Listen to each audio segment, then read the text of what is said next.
This is a day, if you're a Wabash alum, a DePauw alum, or simply put, a red-blooded American sports fan, you should circle on your calendar every year. It's Bell Day, baby. For the 130th time, the Monon Bell Classic is played, and for a fourth year, we have it on the ISC Sports Network. And these two teams have never been better facing each other. My name is Greg Rakestraw, joined by Brad Walker-Merca and Steve Hoffman. Welcome to Bell Day on the ISC Sports Network. DePauw top 10 in the country and 9-0, looking for a second consecutive 10-0 regular season. Wabash is 8-1. They're 7-0 in league play for a third consecutive year. It's not just the Bell, but it's the North Coast Athletic Conference Championship and the automatic berth in the D3 playoffs. So make no mistake, it's about the Bell first and foremost. As the home team, Brad Walker-Merca, our DePauw analyst, gets to go first. Again, what Brett Dietz has done here these last years has been remarkable. Last year, the Tigers went 10-0, made the Division III playoffs. The thought is they might even be better this year than they were a season ago. Yeah, I don't think it's just a thought. I think it's a reality. The team's a wagon. They're really good. Number one scoring defense in the country. Number three scoring offense in the country.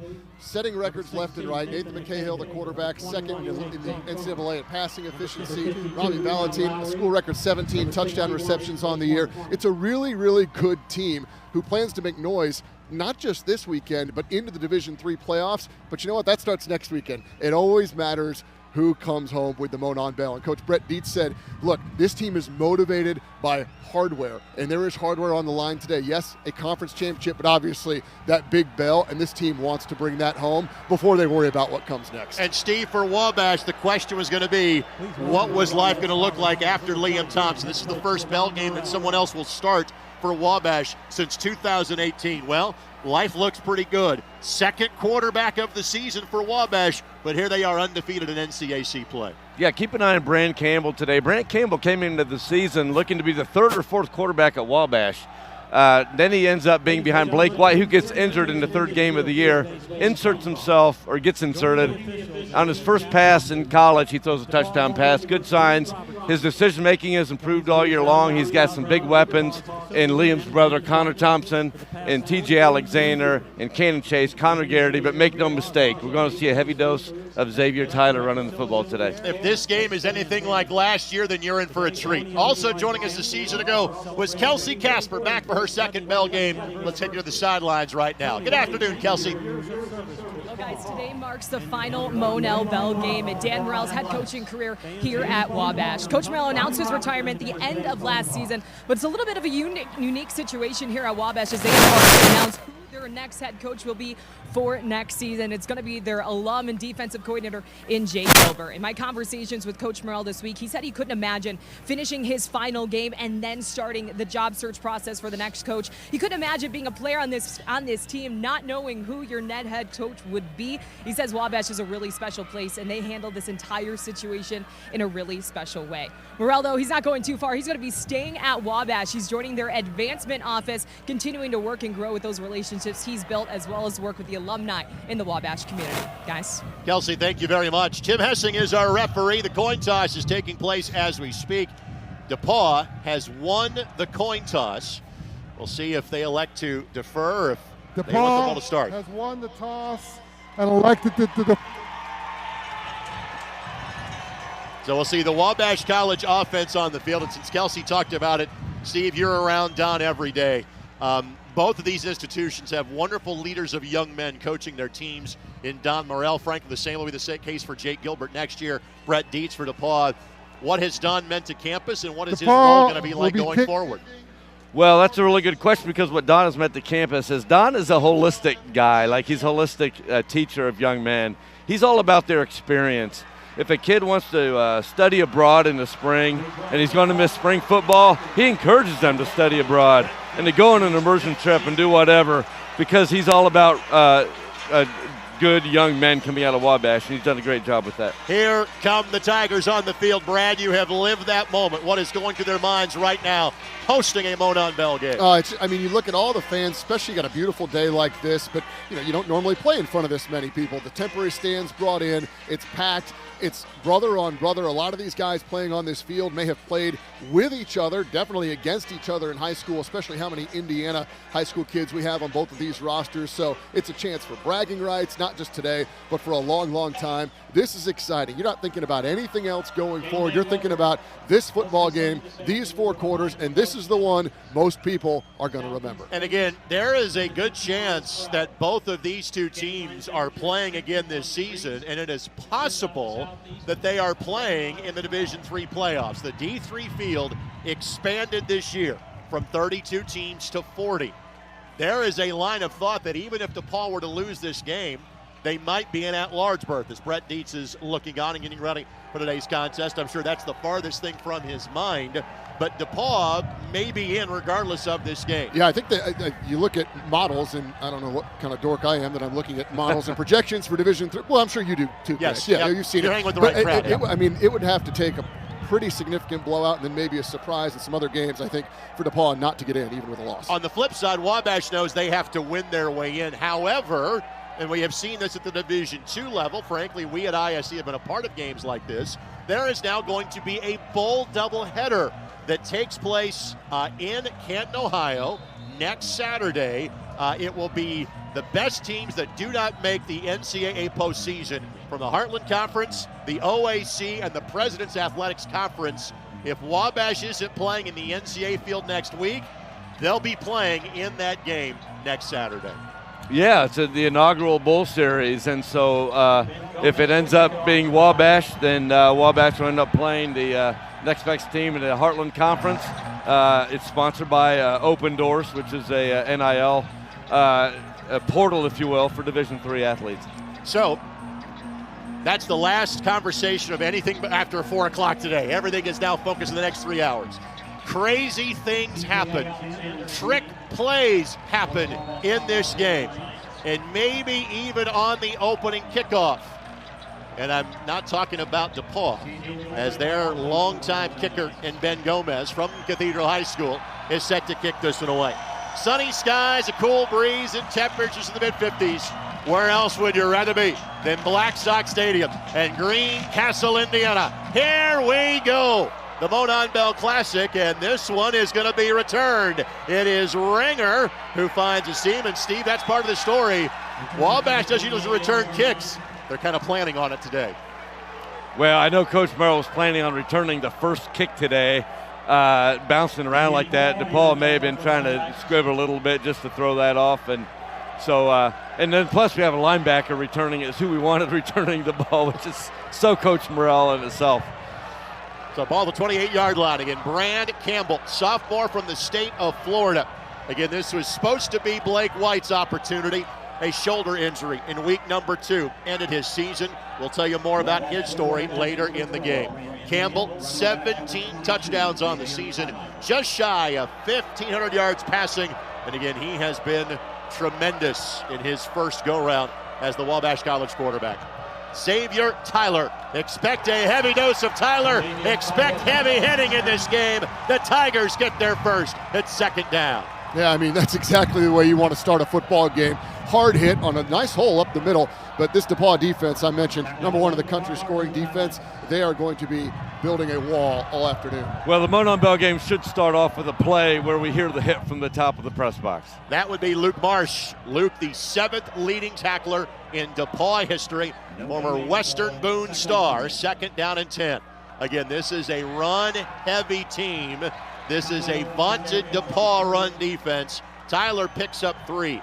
Last year, DePauw had allowed about 400 yards rushing all season until the Bell game, and Wabash ran it for 310 yards. But so far, the Tiger defense up to the challenge. Yeah, I think we're still picking, I know I am, picking my jaw up off the floor from last year when we were surprised at how well Wabash ran the football. But, man, Marsh, Bruder, those guys in the middle of that DePauw defense, those linebackers, they are longtime players, some of the best DePauw has had in a long, long time, and they really set the tone for this D. DePauw as a team is averaging, allowing 178 yards per game. That's the best in Division III. Again, handoff to Tyler, even on 3rd down, a 4-yard pickup, 4th down and 3. And again, Steve, to kind of develop a young quarterback, it has been a run first, run second Wabash system all season long. Well, that is true, and I would even say in any of Coach Morrell's years, he's definitely a run first, pass second guy. Even with Liam, we like to put the ball in the air, but if he didn't have a good running game, he made sure we got a good running game. And keep an eye on this. One thing he's good about doing is game planning as the game goes on. He gets through his script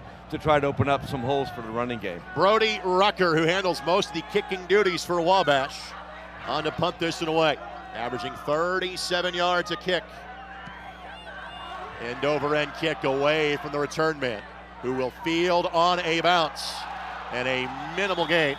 That time on the return for DePauw. That would be Carson Johnson, young man from Cathedral High School. It is a heavy dose of Cathedral Irish players that play in Greencastle. You say these coaches know where to go to recruit. That's a good source, a good pipeline of players for both of these schools. Speaking of that, Nathan McCahill is the starting quarterback for DePauw. Was a one-year starter for the Irish, a two-year starter here at DePauw. Has thrown for 80 touchdowns. He is 5 short of the DePauw school record. He has thrown 39 touchdowns this year and 2 interceptions. But it'll be a quarterback draw, which is not exactly something he is used to. Hopefully the umpire's okay. He took a pretty good wallop there as well. But for McCahill, 16 yards and a Tiger first down. Yeah, that's just a great way to start the game. Nice, simple run. And that umpire, man, get out of the way. Look out. We don't want to get hurt on the first offensive play of the game. Did for you DePauw. see that Ouch. as a planned keeper, or was it his target? I didn't get a good look at the replay. No, I think he had a look outside that he was going for, didn't like it, but knew that his second option and was blocked well. So I think they told the line, let's block that like a draw if the pass isn't there. McCahill, his longest run of the season, 25 yards. That one went for 16. First and 10, 44-yard line. On the handoff. First down, Tigers into Wabash territory, and that is Caden Whitehead. Whitehead, 656 yards rushing and 9 touchdowns on the season, and that play will go for 18 yards. This is such a cohesive group up front for DePauw on the offensive line. They've been very lucky to be limited by injuries this year. This group has played almost the entire season, all 5 together for most of DePauw's games coming in. They're big, they're experienced, and they love to run the football. Bennett Smith and Rylan Watkins form the wall in the middle. Left guard and right guard for the Tigers on that play. So back-to-back first downs in the running game. Fake, throw, catch, and that is a name that we will call a lot today. Robbie Ballantyne, his 57th reception of the season. The young man from Andrean and Crown Point has 17 touchdowns on the campaign. Yeah, that number of 17 touchdowns in 9 games is an unbelievable number. I know one thing Coach Gilbert wanted to do today, which he said might drive him nuts a little bit and test his patience, is he wanted to take away the pass first, which is not like him, and let DePauw might run the ball successfully a little bit. Hopefully didn't want to let them run this successfully early in the game. Jake Gilbert, the head coach in waiting, is the DC this year, replacing Mike Ridings. And there the Wabash defense bows up. Gavin Rupert will be a name that we will call all throughout the game. 69 tackles coming in for the junior weak side linebacker. It's a big play right there. DePauw has really moved the ball well on the ground, and then that pass on first down. Now you've got them in a third down. A little bit of momentum here for Wabash. Make sure I give Jordan Cree some credit there as well. Jordan on your screen, the nose tackle, makes his 34th tackle of the season as well. Potential 4-down territory, 3rd down and 3 for the Tigers. Just the 5th play of the drive. Again, it's a handoff. Again, it's Whitehead. And Whitehead, I believe, is going to be short. And I don't think this is going to be much up for deliberation. Tigers will go for it on 4th and a yard. Yeah, I think this is, there's plenty of plays for this that Brett Dietz and his staff have dialed up. So no hesitation to keep the offense out and try to keep the drive alive. So Whitehead, the junior from Park Tudor School. 4th and 1, and no special formation. Actually, there will be. McCahill in the lineup as a wideout. This will be a direct snap to Whitehead. No additional personnel on here for DePauw. Need to get this to just shy of the 28-yard line. Whitehead tries to find a seam. I don't think he got there. I think Wabash makes the stop. Drive over for DePauw. Turnover on downs. Well, hey, look, this is a game of ebbs and flows. Both players on both sides need to know things are going to happen against you, and it's all on you to respond. We've seen this game many times where it comes down to momentum, and the snowball rolls, and it gets bigger, and a team can get rolled that way. And so, here's a momentum shift early in the game, and see how both teams respond. Jerry McBee makes the tackle. McBee from his defensive end spot from the major metropolis of Freedom, Indiana. An Owen Valley Patriot makes the play. 1st and 10. Tyler. Well, looks like the defenses have been dialed up so far in this game, boys, because Wabash is not finding any luck in the running game so far. No, that's Ethan Lowry again. We didn't mention his name, but he had the play on the 3rd down, the last drive, where he was able to get the running back in the backfield. Just grabbed him, slowed him down enough. Ethan Lowry is as good as maybe anybody in the country at the defensive end spot. Another experienced player for DePauw. And Wabash has had 6 linemen in the game there, just made a switch, and now down to the normal 5 linemen, so really trying to get that running game going. Lowry, one of those guys that seemingly has played forever. He is a senior for DePauw. 8 seniors on this defense. Hand off and nowhere to go.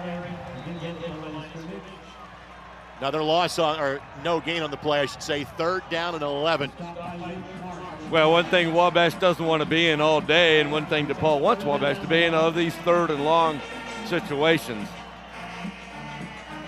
This is the response you want to see, too, from your defense. That, DePauw's moving the ball on offense, and then to get shut down on 4th down like that, the defense coming out and responding so far. It is a DePauw defense that only allowed one team to score more than 14 points all year. That was a win at Denison back in October, 53-34. 3rd down and 11. First passing attempt for the Little Giants. Throwing the deep ball, and it's going to be incomplete.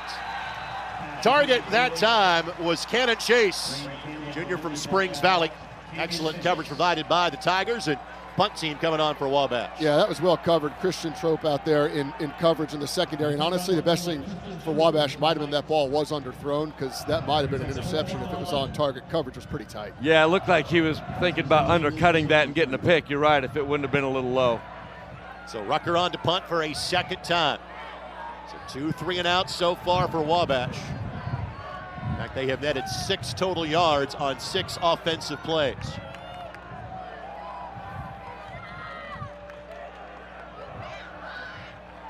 Lengthy snap count here. Another good kick. Johnson will get out of the way, and this ball will take a pro Wabash roll down to the 34-yard line. We have had high-scoring games each of the last 3 years. Last year was 33-30. Last year really was a shootout in the first half, a defensive struggle in the second half. Right now, defense has been on point in both directions. Yeah, I think it's, you look at the way these 2 teams have come into this game. Wabash has played 2 extremely close games, and they've won both of them. DePauw has played, let's just say, not very competitive football games the last couple of weeks, and so you worry about that lull from DePauw. The offense looked good on that first drive. Defense seems to be just fine, and Wabash coming out strong as well. I think that a slow start, you might have worried about that for DePauw, but they look good so far. Yeah, frankly, Wabash played the other 2 best teams in the league the last 2 weeks, winning by a combined total of 4 points against Wittenberg and Denison. Out of the backfield, catch made by Whitehead. Whitehead able to get through 1 tackle. Great rally to the football by the Little Giants. Michael Hegwood, former Ron Cali Royal, in to make the play. Well, Michael Hegwood coming up making the tackle, but Sam Ringer's one who made that play, getting off the block and really slowing him up on the run, because there was a lot of green out here when that ball was in the air. Yeah, if Ringer doesn't get in there, you're absolutely right, Steve. That's a 1st down and probably more. Sam comes from a great football family. His younger brother, Mr. Football last year from East Central. Their season ended last night at Decatur Central. Here comes McCahill. Out in the flat, catch made, 1st down. Stepping out of bounds after making the grab, that is Leighton Lukowski, the former Carmel Greyhound. That is his 20th catch on the season, and good enough for a Tiger 1st down. And that's one of the things that makes McCahill such a good and efficient passer. He's looking down the field, nothing open there. He knows he's got Lukowski, who just kind of opens a safety valve on the side. Good route combination on the top side of the field there for the 1st down. 13-yard pickup. 3rd 1st down of the quarter for DePauw. And DePauw has scored 50 or more points already 7 times this season. Hand off to Whitehead. 1st down. shucks a tackler, and he will pick up 17 yards. It's been yards in chunks so far in the early stages of this game. Well, that first drive that the Wabash defense gave up was really typical of how our defenses have been this year. Our red zone defense has been pretty phenomenal, ranked in the top 20 in the country in red zone defense, and so see if the defense can start stepping it up a little bit here. To your point, Steve, on 24 red zone drives, Little Giants have allowed just 12 touchdowns this year, a phenomenal ratio. Not in the red zone yet. Ball to 37. Handoff. That's second back through for DePauw. That is Seth Menser. And stop me if you've heard this before. Seth played his high school football at Cathedral High School. Jeez. They just keep coming. I live in that area. I can tell you, it is easy to get from the 56th Street area in Indianapolis to Greencastle. Nice quick drive this morning. Just for some strange reason, one lane of traffic around the airport on 465. Well, that's been that way for a decade, it feels like. It never stops. Second down and 8. Menser on the season. Does have a receiving touchdown, 243 yards rushing, and 2 scores that way as well. McCahill looks, throws, middle of the field, overthrows Quigley. Quigley, 39 catches and 10 touchdowns. Again, was a pretty versatile player at Carmel. They asked him to do some different things here at DePauw. McCahill just let him a bit too much. It's third down. Yeah, that had to be a perfect pass. Quigley had maybe a half a step and just about a half yard too far for Quigley. Cooper Jarvis was in coverage, middle linebacker from Western High School in Aroosheville. Third down. Wabash gets a stop here, Steve. It's been bend but not break for the Wabash defense so far. Blitz shown, blitz coming. McCahill, Lekowski, first down and more. 15, 10, 5, touchdown. No flags. 35 yards out. Lekowski to pay dirt, and the Tigers strike first. DePauw's offense has been moving the ball on the ground, through the air. Again, that's a great job by McCahill, looking downfield and then taking the shorter route underneath. Lekowski had plenty of room to run, made a couple of guys miss, and the Tigers score first. Well, that showcases the talent they have on the outside that DePauw does, making that pass, and McCahill just making the right decisions today. Matthew Berry is on for the extra point try for the Tigers. Took 10 minutes, but DePauw is on the board, and the extra point kick is good. We'll step aside. We're back in 60 seconds. Tigers 7, Little Giants nothing. It's the Monon Bell on ISC. I felt like I became a totally different person at DePauw. DePauw was really one of the first places that I had an opportunity to explore the arts, the sciences, economics. DePauw gave me that chance to not only be a leader, but to teach leadership skills to other people. And DePauw students are known for being well over-invested in their time and commitments, and yet somehow they find a way to do all of it. There's a hunger that we get that starts here.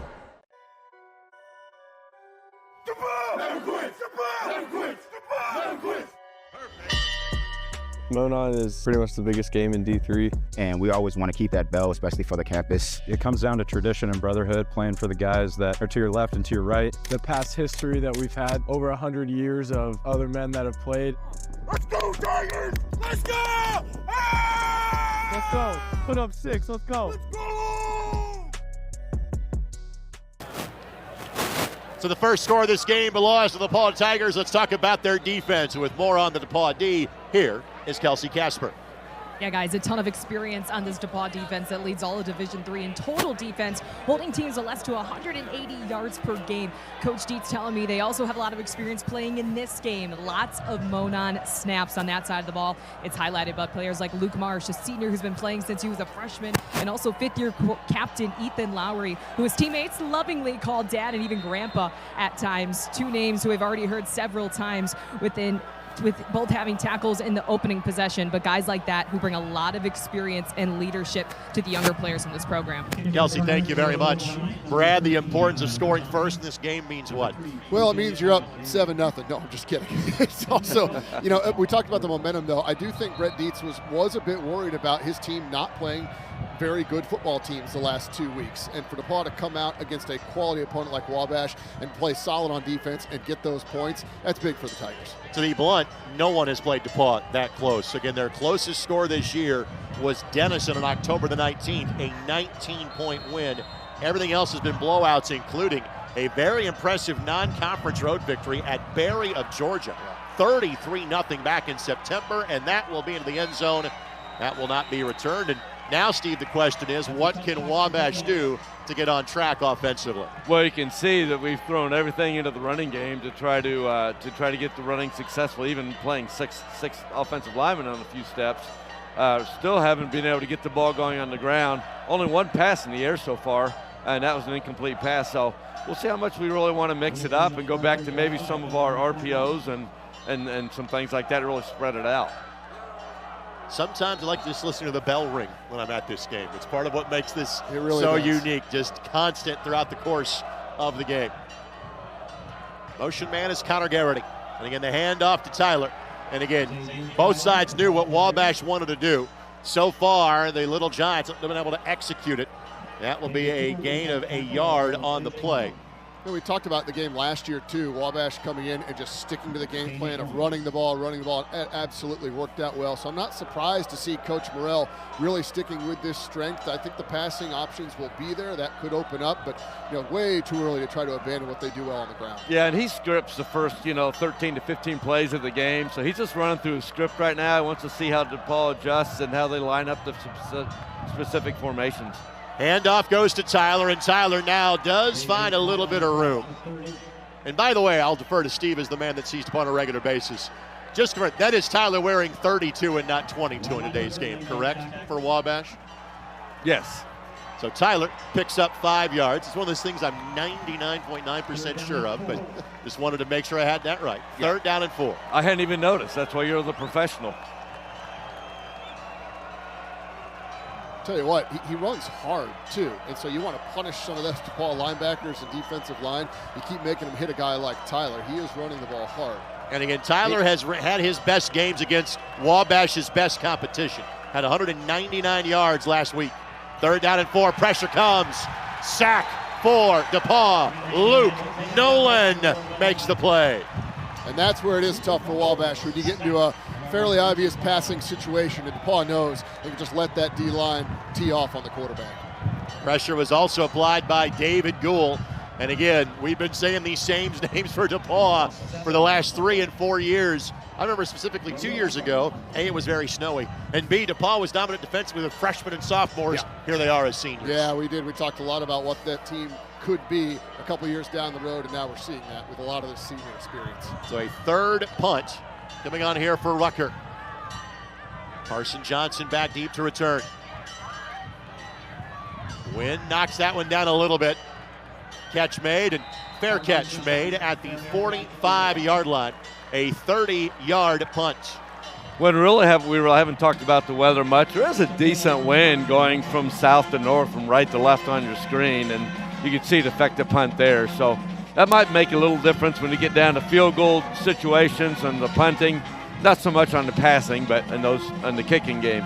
Well, and we did see the one pass for Wabash fall short, and then the long pass for Quigley a bit long going with the wind. So, yeah, you're right, Steve. It's a bit of a factor already. McCahill 4 of 5 for 55 yards so far, plus the touchdown to Lukowski. 54 yards rushing in total on 7 attempts, so nearly 8 yards a pop on the ground for DePauw. We'll rod it to Whitehead. Bounces it outside. Cuts it back inside. All in all, solid play by Wabash, gain of 4, second down. Well, I got a lot out of not a whole lot there. It didn't look like on the snap, and he just always seems to be one of those running backs that's always going forward and getting that extra yard or two each carry. Whitehead averaging 5.8 yards per carry. And he is a junior, so 1 more year left to go. Pretty potent out of the backfield, too. 16 catches on the season.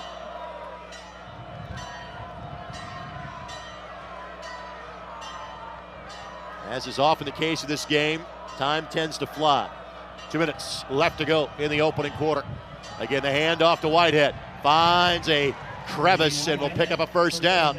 8-yard pickup for Whitehead. He's really just done a nice job in this first quarter of being patient, finding his holes, reading the backs of his blockers on the outside. Some of those receivers have done a nice job. This time, just look at the patience. Finds the hole, makes one move, and before you know it, wiggles his way and dives forward for 7-8 yards. Let's give the guys credit up front. McCormick, Smith, Kerr, Watkins, Martin, and Will Castor, who had his star turn in last year's game for DePauw on that block. If it ain't broke, don't fix it. Hand it to Whitehead. Whitehead tripped up after a gain of 5 yards. Tackle made by Jordan Cree, second down. There was a good example there of Coach Gilbert, defensive coordinator, trying to take away the pass first. Sam Ringer, Sam linebacker, is actually all the way out here outside the hash on Quigley. Really trying to double him a little bit and take it away. But what that does, it gets somebody out of the box. He knew they might have some success running the ball. Like he said, we'll see how patient I am on staying with that game plan. It's a really unique look to see out here, that Sam linebacker, Handoff, Johnson. And Johnson should pick up 4. They may give him 4 progress. Oh, give him 5 first down. They'll move the chains again. First down, DePauw. It looks like, Steve, what Coach Gilbert's trying to do is sort of balance back between that Sam moving and then the safety moving over late. So it's either a 2-high look when the safety moves over, or it's a 1-high kind of cover 3. And he's just trying to confuse McCahill as to which guy is going to move back. That's right. Yeah, I know he wanted to throw off the cadence a little bit of his timing of getting the ball out. And he said, look, they have 2 really good receivers. We can't double both of them. And so what are we going to do? And so they're trying to get the corner and safety over Ballantyne, and then trying to get Ringer and boxing 1, if you will, in football on Quigley. On the handoff, Johnson. And again, right now, DePauw is just getting 4 and 5 yards a pop and being happy with that, and that will be the end of quarter number 1. The Tigers, a top 10 ranked outfit. They look the part so far. In Monon Bell, number 130. It is DePauw 7 and Wabash nothing. Back to Greencastle in 60 seconds. How about that view on the ISC Sports Network? When I hear the word brotherhood, I immediately think of Wabash College. Just that close, tight-knit community. For me personally, that's what I was looking for in a school. I know I kind of thrive better in those close communities just because you get more close relationships with people around. The brotherhood really becomes apparent to me when I see students supporting each other in ways that I wouldn't anticipate. There's a sense of community above all else. One of the things that makes this brotherhood so special is that you can really open up with those around you and form truly deep and meaningful connections. If I'm sitting with my friend and if they ask me how I'm feeling, they mean it and they genuinely want to know if I'm struggling with something, if there's something that they can help with. Everyone is just there for each other, and I respect that a lot.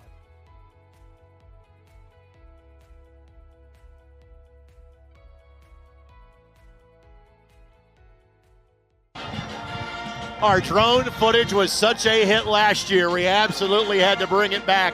And again, this place looks resplendent. Obviously, both these campuses take so much pride every day in their schools, but especially on this day, knowing there is never a bigger stage than Bell Day in Crawfordsville or Greencastle. That's right, and tickets this year went so fast on both sides of the ball. They might have been harder to get than a Taylor Swift Eras Tour ticket. It's close. The fact those even in the conversation is impressive. 2nd and 5. 7 first downs for the Tigers, none for Wabash. Out in the flat, catch made. Interesting route combination there. Frankie Ricciardi makes the catch. Sophomore from Chicago, his 15th catch of the season. First down, Tigers in the red zone. Yeah, you'll see this. Lukowski kind of running just a streak into the end zone, and then underneath, McCahill able to hit the shorter route. Nice throw. Good job staying in bounds, securing the ball, and making the catch. And McCahill's touchdown toss earlier, his 40th of the season. 2nd in Division III. Only behind the starting quarterback from Illinois College, who has thrown 43 so far on the season. Handoff Whitehead. And again, you've heard this before, almost as constant as the bell in the background. 5-yard pickup DePauw, 2nd down. Yeah, this offensive line is just doing a great job of winning the line of scrimmage, and that's giving Whitehead the chance to be patient, find those holes, and really pick up, positive yardage every time he touches the football. And again, looking at the first quarter stats, Ballantyne had 1 catch and Quigley had 0 catches and only 1 target. So Coach Gilbert's plan of taking them out of the game is working. We'll see how long we can stay with this with DePauw running successfully. The weaponry is varied for DePauw. There's a good play by Wabash defensively. Officially no gain. 3rd down and 5. Again, you're well within field goal range. I think DePauw would take the field goal here to make it a 2-score game, but they're thinking about a 1st down here from 5 yards away. Yeah, I think that's right. I think you're getting the points. Now, if he gets within 4th and 1 or so, it might be a different story, but you don't want to drive down the field like this and come out with nothing. Brody Fry, former Carmel Greyhound. Carmel represented on both sides in this game, makes the play. And both teams have been deliberate in terms of their pacing today. Play clock is at 5. There may be a timeout here. There will be. So if Brett Dietz takes a timeout, let's do the same. 13-17 to play in the first half. Tigers driving, leading 7-0. It's the Monon Bell Classic on ISC. Before I was on campus, I was very nervous. I gotta make friends, and my teacher's gonna be nice. But now that I'm here, all my fears have washed away, and I'm more excited to learn than I have been in a while. And that's one of the things I think that DePauw does incredibly well. It provides an opportunity for individuals to find their place in the world, and that's something that the university provides everyone who comes here. It's never the last time you're at DePauw. You'll always be back, and I know that I'm coming back for these people and these places and these memories that I have. You get this really close interaction, not only with the professor, you also get a connection with the other students. It holds you accountable. You stay on top of your work and you show up to class, you put in the effort. You're never gonna have a day where you're like, oh, I think I can get away with maybe not talking so much or maybe not doing this reading. There's really no option for that at Wabash because your professors know exactly who you are and they know exactly how to push you to make sure you're pushing yourself. Back to action. Greg Rakestraw, Steve Hoffman, Brad Walker, Mirka, Kelsey Casper with you on the ISC Sports Network. The 4th year we have had the honor of producing this Monon Bell telecast. One of our highlights of our year at ISC. 3rd down and 5. Blitz coming. McCahill throws. End zone receiver slips. Yeah, that was open. If Quigley gets out of that cut, that was a pretty well-thrown ball on that corner route, so they had that. That's a really big stop for Wabash right here to force a field goal. We mentioned how good that red zone defense is, and there it shows. And there you go, Sam Ringer on Quigley trying to take him out of the game and just making that a tough pass. So here is Matthew Berry. Berry handles the extra points. He handles kind of the shorter field goals. Gomez is their longer kicker of the two. Berry has been nearly automatic, 7 of 8. 36 is his long. Holder is Dominic Turner.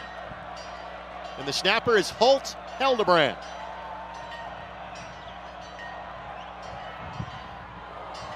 And this kick is no good. Pulled wide left. Steve, it's a 1-score game. There's that red zone defense. That's what this game comes down to, are big plays like that, right? So now here we go. You get a momentum needle if you do, and it's now swung toward Wabash a little bit on the stop. Even though DePauw drove all the way down the field, get a little bit of momentum going on the red side. Right now the yardage difference is 86-6 in favor of DePauw. As you can tell, it's much closer on the scoreboard. Still a 1-score game. By the way, Xavier Tyler is wearing number 32 because the 22 jersey is no more. It was apparently torn to shreds on the opening drive. Didn't know tearaway jerseys were still a thing. So hence a different number, but not much of a different result. Again, the front stout for DePauw, a 1-yard pickup. That might have been that 3rd down play where Lowry, I think, grabbed him by the jersey and basically made the tackle. And I think that was probably the end of that jersey for him. Steve, what is plan B offensively for Wabash if Tyler can't get going? Well, like I said, I think you got to try to get the DePauw defense on their heels a little bit. Right now, they're just lining up. And what's tough about watching this game is when they're stopping the run, they're like 3 or 4 people stopping the run. It's not like one guy missing a block. Looking for an opening and found it. 1st down. Catch made by Wabash. That is Tim Miller on the grab, and that is the first down of the game for the Little Giants, a pickup of 13.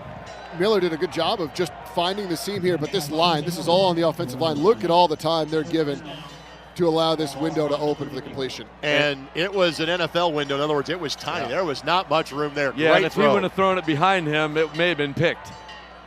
Campbell again, a 70+% completion percentage on the season. Handoff, and this is the backup in terms of the running back position. He's also the backup punter. Cole Dickerson, a freshman, gets the carry and picks up a solid gain of 5. Cole has opened some eyes this year for Wabash fans. If you've been watching, when he gets in the game, he does not get a lot of carries during the game, but when he does, he has a running style that hopefully we'll see some today when he gets in the open field.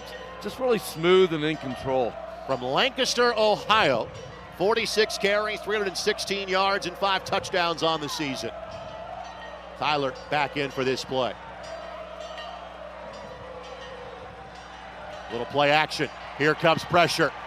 Able to avoid it for a moment, but Joey Rowland finishes the deal. The former Greenfield Central Cougar. It's a loss of 6. It's 3rd and 11. Luke Nolan, the initial pressure, got in there and just about had the sack before Rowland able to clean it up. Good job getting around that block. The DePauw pass rush has been pretty solid so far in this first half. Second sack for the Tigers. And you mentioned it, Nolan got there first. Rowland, 20 tackles on the year. And again, DePauw has been so good defensively. Their tackle numbers aren't huge because they're not on the field. Fake the counter on 3rd down and 11. Looking for the deep ball, and they go to the intermediate route instead and just threw it behind Connor Thompson. And yes, there is still a Thompson playing very well for Wabash this year.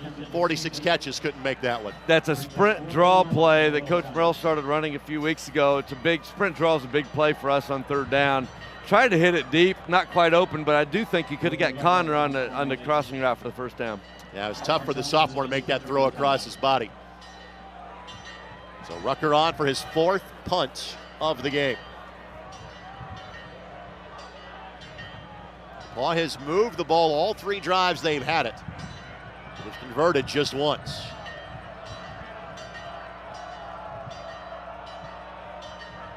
Another solid kick. Fair catch called for, 30-yard line. And that'll be a punt of 37 yards with no return. Well, for DePauw, I mean, you got to be disappointed in missing that field goal. But like you said, Greg, they've been moving the ball every time they've had it. So really nothing changes here. You've got everything at your disposal right now for the Tigers, the way they've been running the ball and the way they've been effective throwing it too. Credit the Wabash defense. The fewest points that DePauw has scored in a game this year was 33.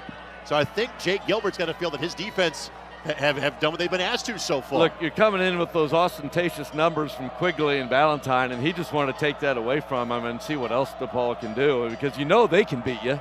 They beat everybody this year. I'm not sure I've ever heard Steve use his Wabash education more than dropping ostentatious on the description. I just hope it fit. No, you nailed it. You're absolutely spot on. Catch made by DePauw. That is Lukowski, and he'll pick up 12 yards and a 1st down. And, you know, to your point, Steve, taking away Quigley and Valentine, these other receivers have done a nice job of stepping up. That's putting a lot of pressure on guys that don't touch the ball quite as much, and Lukowski especially has had a nice first half. Lukowski, his 3rd catch from Cahill. It is his 6th completion. 6 of 8 with a touchdown. Well, yeah, Lukowski's loving it right now, right? All the attention on 84 and 13. I'm going to be open. 6-man box here for Wabash. On the handoff, Whitehead. Again, hold close quickly. If you're Wabash, you'll settle for 4 yards every time. A little extra that time as a Wabash defender went flying, and Owen Volk.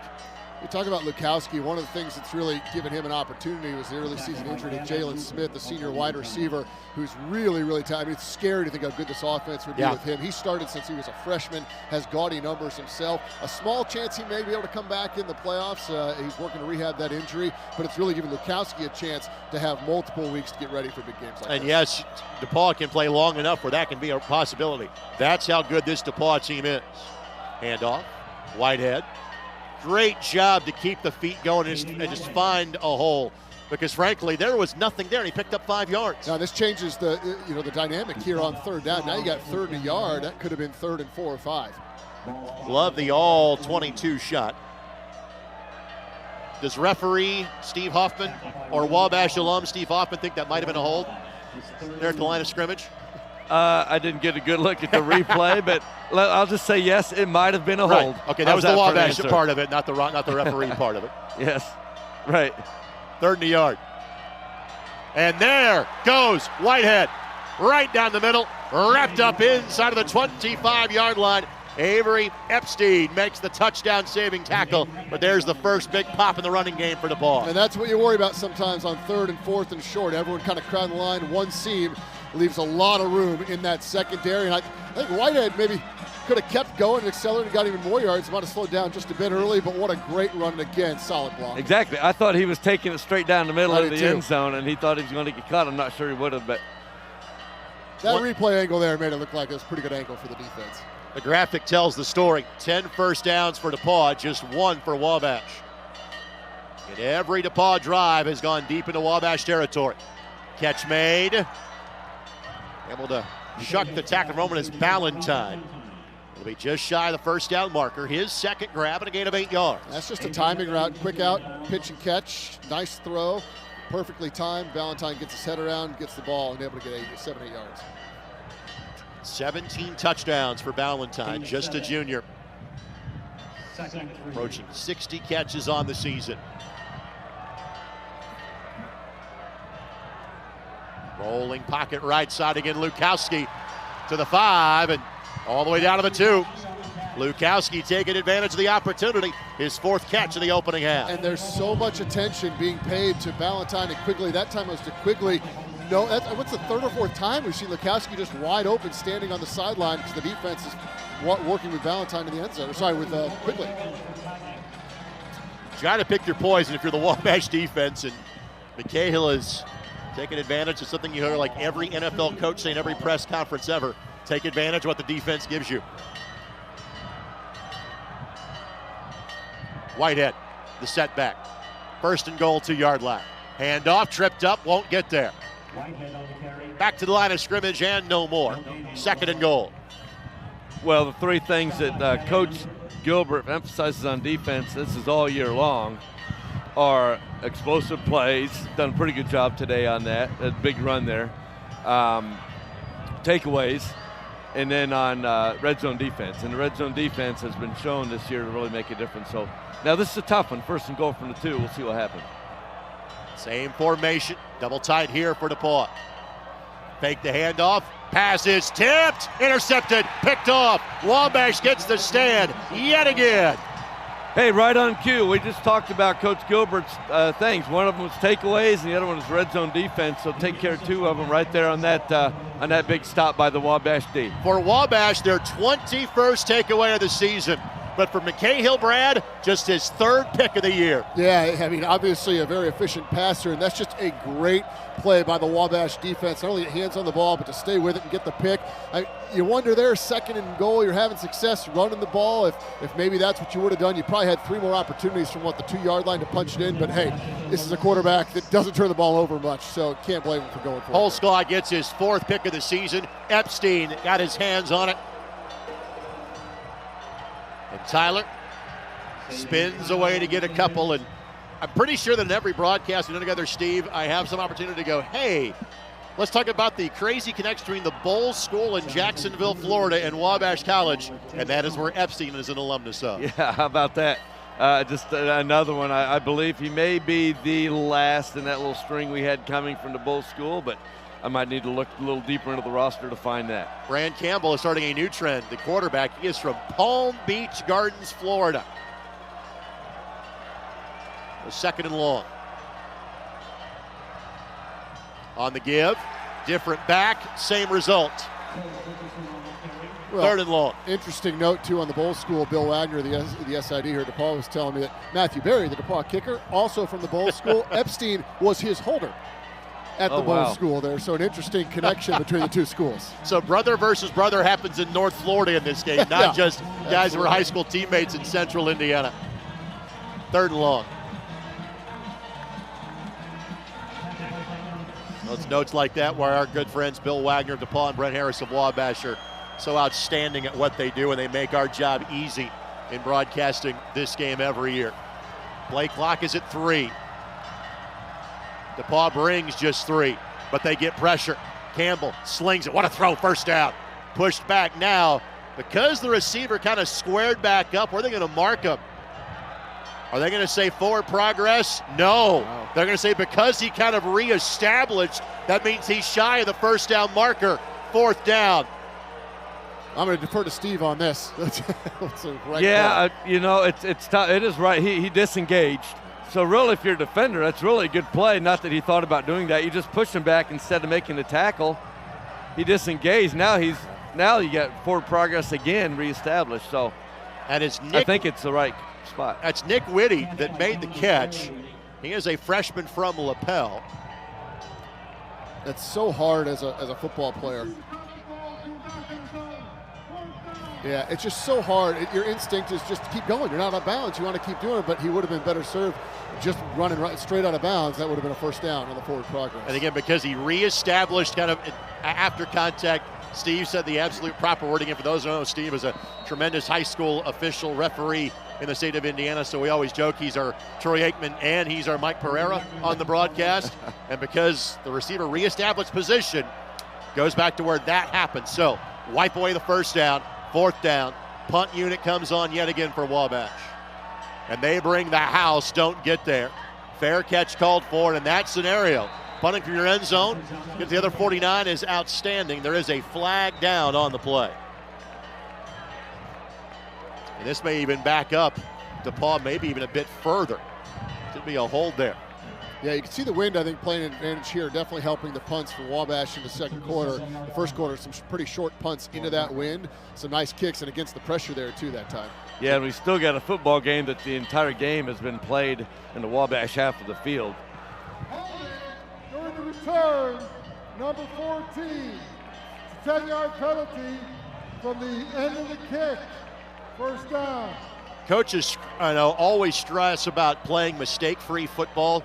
Guys, we are 25 minutes in. That's the first penalty of the game.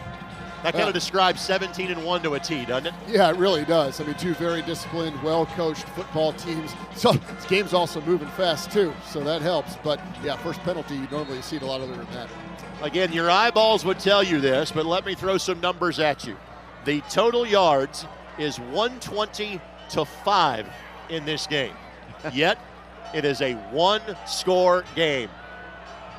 It's those things that make you nervous as a coach, leaving the door open, right? You miss a field goal, you turn it over, second and goal inside the 5. So that door is open for Wabash. On the handoff, Whitehead. He'll be limited to 1 on the play. Let me even break it down further for you. Yards per play so far. DePauw, 7.6 yards per play. Wabash, 1.5. This is and I think this might be the biggest series of the first half right here, because DePauw gets the ball to start the second half. So if they can march down and get points of any kind and then get the ball to start the second half, that's huge. On the other hand, Wabash, if they can get a stop here, potentially get some points, but at least keep DePauw off the scoreboard, that's going to be really big for them in keeping the game close. A second down and 9. Whitehead finds a little bit of a seam. He'll get 2, maybe 3, but it sets up third down and 5. By the way, that 120-5 number was the rushing yards. Total yards, 223 to 26 so far as the breakdown in terms of total yards. Third down and 5. And as Brad alluded to, this game is flying, Steve. We got 3 minutes left to go before halftime. Yeah, that's crazy. Well, one part of that is, too, Wabash is putting the ball on the ground over and over and over. McCahill, quarterback draw. That looked planned. That looks good from the DePauw perspective. First down, still going. Epstein brings him down at the 30-yard line, and McCahill just tied his longest run of the season of 25 yards. If you walk through a quarterback draw, literally just half go, this is how you would draw it up. Perfect patience, opening the line, the running back with a great block down the field to spring him for more. That's exactly how you want to run that play.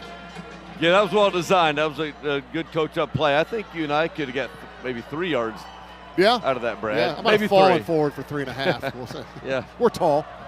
Then we'd have come out. We would not have been in for the next play. No, that's one carry for the game. Whitehead. Again, just patiently waits for his blocks. Pinballs around half the Wabash defense. He'll pick up 2. And now, I was going to say, we may start to see some timeouts being taken here. And that will be the case because we have hit the 2-minute timeout. So let's take a timeout. 7-0 DePauw leads with 2 minutes left to go before halftime as you're watching 130th Monon Bell Classic on the ISC Sports Network. Being a Division III athlete, I can be an athlete and still have very strong academics, especially here at Wabash. Professors here are super supportive of the athletic work that we do. That's a really great way that Wabash supports its student athletes. I love being a Division III athlete. I have a tremendous amount of work being a biochemistry major, and I can still flip the switch, go to practice, play the sport that I love, and you can do both. Our students have a gold standard academic experience driven by faculty who know and care about each one of them. We're fostering new ways of seeing and thinking, equipping students with a creative method that can be applied liberally to challenges in society, science, business, technology, and beyond. The fact that a student might do a co-curricular program like Management Fellows whilst pursuing a major in the creative school whilst doing a minor in liberal arts is something you just wouldn't find at another institution. The 2nd down and 8. By the way, you just saw the first 2-minute timeout in Monon Bell Classic history. Yeah, we're just setting all kinds of history. Not as momentous as last year's first overtime game, no. but worth noting. Yeah, I've covered this season for Wabash, and we're in the 10th game, and it's surprised me here. Every game. I'm like, why are we stopping the clock? Oh, yeah. In my mind, like, I've got one more break to get in. Oh, yeah, 2-minute warning. It's about the only thing that stopped the clock so far this first half. Yeah, exactly. 2nd down and 8. On the fake, the throw, seam route is there. Quickly, touchdown. Touchdown, Tigers from 28 yards out, and now it's a 2-score game. Well, you knew you wouldn't keep Quigley, quiet that long, and that was a well-run route, perfectly thrown ball, wide open across the middle of the field. He's just a big target for McKay Hill. And again, we have the all-22 camera here, but we could see it from our elevated angle in the press box. The way that play was designed, the middle of the field, lots of real estate, as you can see here on the replay. And the play fake, too, that sucks the linebackers in. The offensive line doing a great job of giving McKay Hill plenty of time. That's a great pitch and catch for the score. Extra point try is good. So 14-0, Steve. Now how does the dynamic of this game change with it being a 2-score deficit for the Little Giants? Yeah, I mean, normally I would say it's still early. Let's just keep playing the game. But like we all talked about, we're almost to halftime already. So you're almost half of the game gone. You need to get something going on offense, obviously. So really just got to open it up a little bit and try to let Brand Campbell maybe do some more things. Look, Brand Campbell's been really efficient too. He has 17 touchdowns to only 1 interception on the year, which is also gaudy numbers. And so we'll see if they can put the game in his hands a little bit. 17 total plays so far for Wabash offensively, literally doubled by DePauw. And of those 17 plays, 4 of them have been passing plays for Wabash. I mean, you kind of have to open it up if you're Wabash here. You've got all your timeouts because DePauw gets the ball to start the second half. Conversely, if Wabash comes out and doesn't pick up a first down, they could be in real trouble if they give the ball back to DePauw and a chance to score. Yeah, and the other thing is only 17 plays that Wabash was run in the first half, and we said Coach Morrell scripts many of those, so he's really now getting into his decision-making, and we're almost halftime. And fair catch is made. So Wabash so far has returned a kick, and fair caught the other 2. As you can see, both teams have a full complement of 3 timeouts left to use. Yeah, that'll be interesting to see here under 2 minutes. See what Wabash tries to do, because we do have some good weapons on the outside. They've had some good years. Cannon Chase has really come on this year, especially late in the season, number 6. And Connor Thompson has just been one of the better receivers for several years, number 13. Keep an eye on those guys.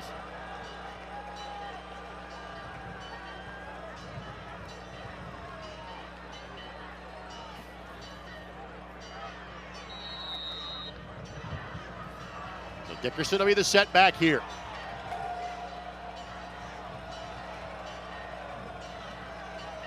Campbell looks to throw. Out in the flat, catch made.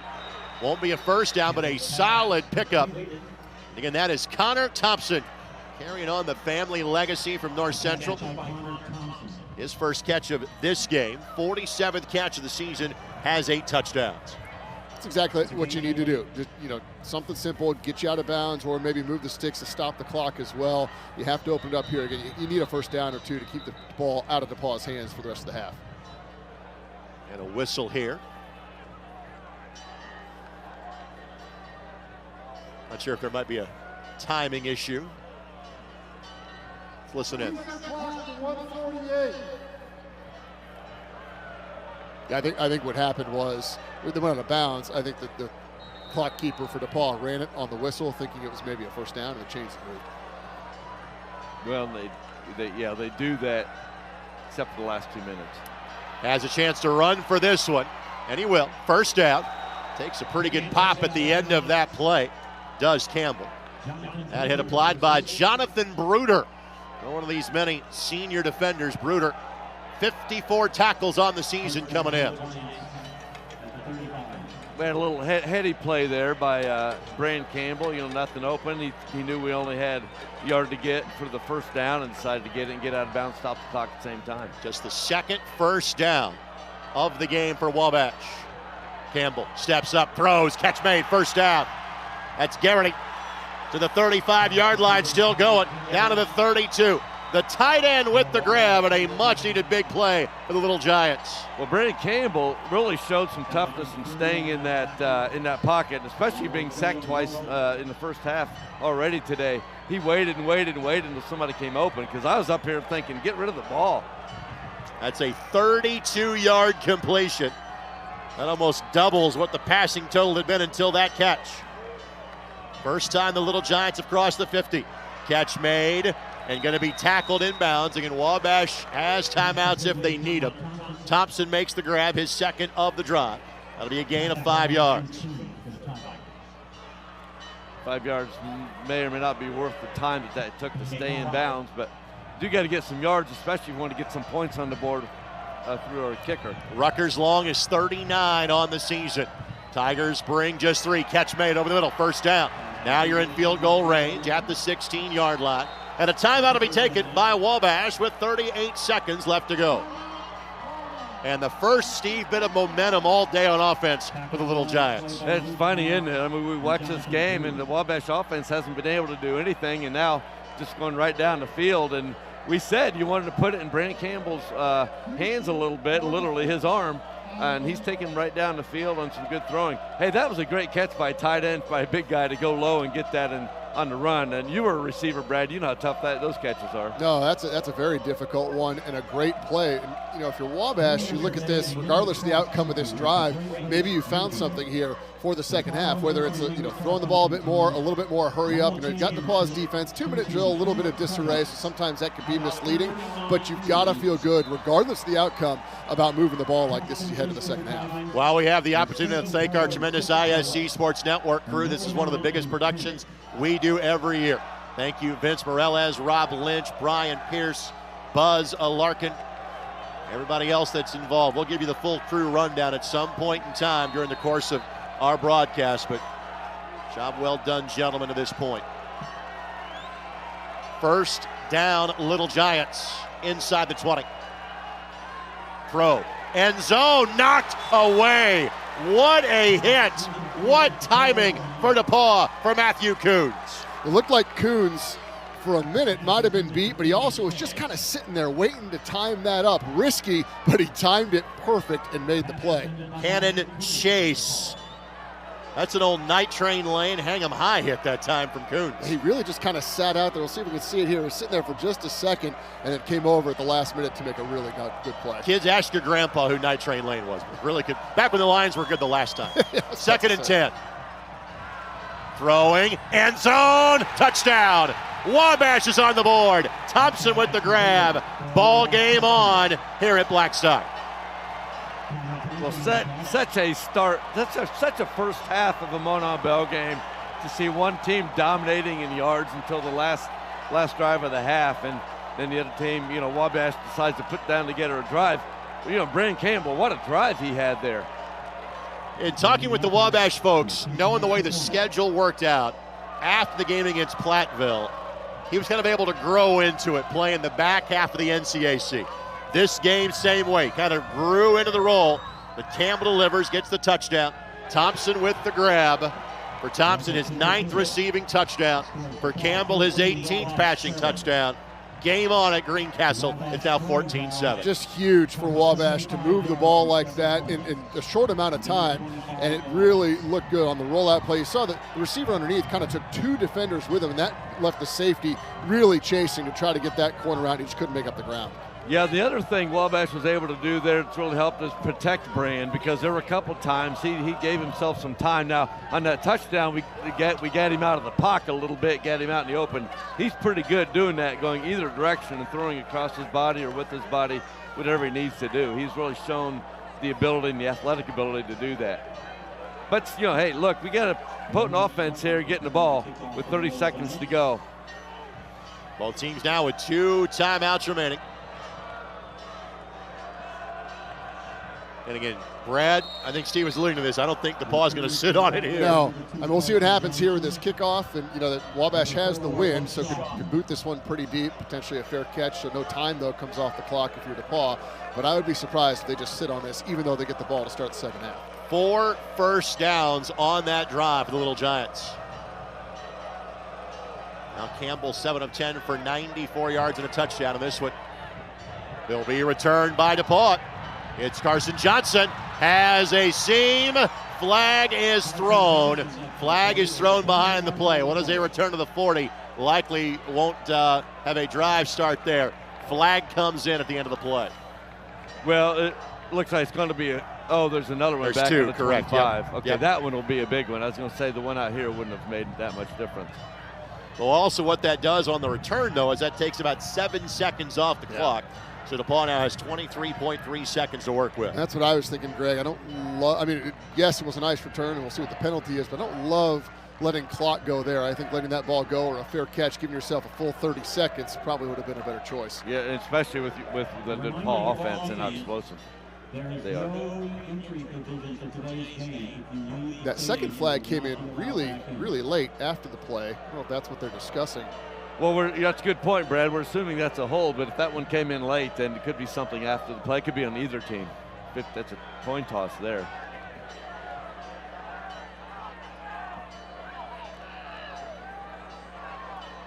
Good look from our field level angle. And now we'll get the explanation. 3 fouls on the play. Both fouls are blindside blocks against DePauw. The penalty will be enforced from the foul that happened furthest back at the 25-yard line, half the distance to the goal, first down. And with that might determine it for DePauw that, let's just take a 7-point lead to halftime and hit the reset button. Yeah, I think so. You start to get that bad momentum too. You give up that drive, the touchdown, now 2 penalties on the kick return. Just has that ugly feeling of, let's go to the locker room maybe, come out, regroup, get the ball. The last 3 games these teams have played have been more of the shootout variety. 42-35, one was one-sided, 49-14 in the snow. Last year's epic in double overtime. This game kind of resembles some previous games. 17-13 here, victory formation. And McCahill will simply take the knee.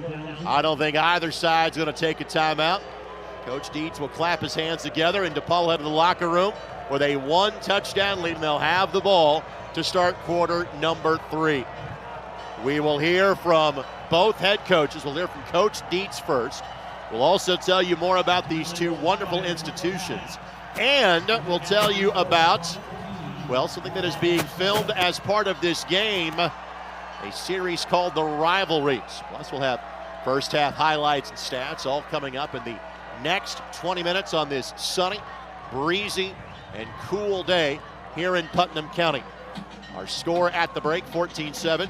Brad, quick thoughts on the DePauw effort the first 30 minutes. Well, it was great for about 28, and then, that's a real back-breaking drive that DePauw defense gave up to Wabash. But you think about the offense for DePauw, they were able to do everything. Run the ball, pass the ball, have a turnover inside your 5, you miss a field goal. This could have been a lot worse for Wabash. So I think that's the message from Coach Dietz. We're doing everything we wanted to do. Let's just keep the mistakes to a minimum. We'll be fine in the second half. I'll give you the chance to have the Wabash rebuttal, so to speak, in a matter of moments. But Kelsey Casper is standing by with Coach Dietz. Coach, I know you guys just gave up that touchdown, but before that possession, your defense only giving up one first down that entire half. What impressed you about the way they started this game? We knew they were going to try to run the ball, and we shut that down. So now we know they may be one more sided on the other side, and they proved that they can throw it too. So now we got a football game. And your offense saw a missed field goal, a red zone interception, but then bounced back to find the end zone. How do you like the way your offense fought that adversity to finish strong? I mean, we have no problem moving the ball so far, so we got to make sure we can maintain that. We really pride ourselves on being momentum-proof, so this will be a great test for our football team to see if we're momentum-proof here. Appreciate it, Coach. Thank you. Thank you. Kelsey, thank you very much. We'll hear from Don Morrell coming up at the end of halftime. You see the Wabash student section. Steve, quick thoughts on the way that Wabash displayed those three famous words. Wabash always fights. They did in the final 2 minutes of the half. Well, certainly did, and you know, it'd feel quite different going into this half if Wabash wouldn't have put together and pieced together that last scoring drive, because our offense had nothing going up until that time. So interesting to hear Coach Dietz talk about them being momentum-proof, because we've talked about this game is really swing back and forth momentums, and the teams that survive that and respond the best are the teams that usually come out on top. So it's going to be a fun second half, guys. Greencastle's never looked better in the month of November than it does today. All right, Steve and Brad get to take a little bit of a break. Let's tell you more about these two wonderful institutions. Let's start with the home team. Here's more on DePauw University.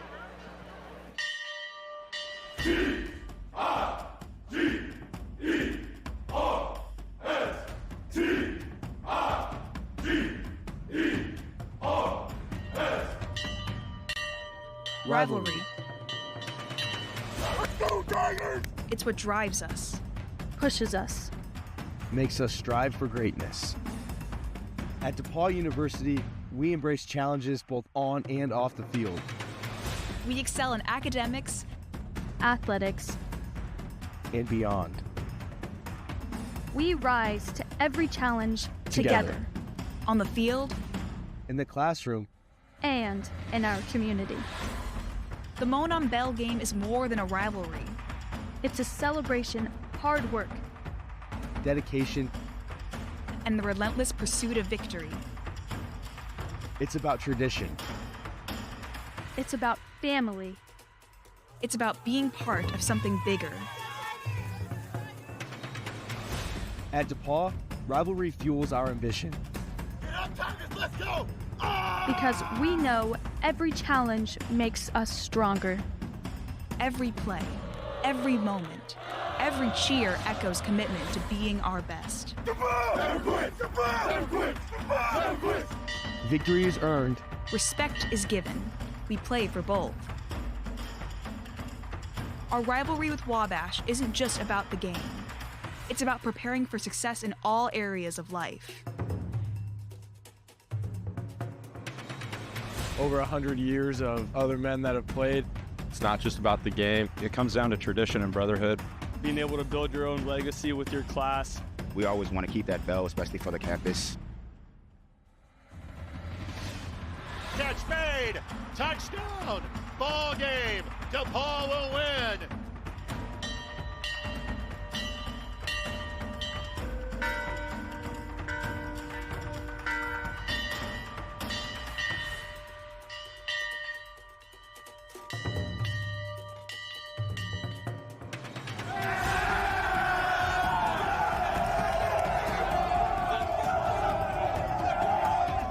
Let's go, Tigers!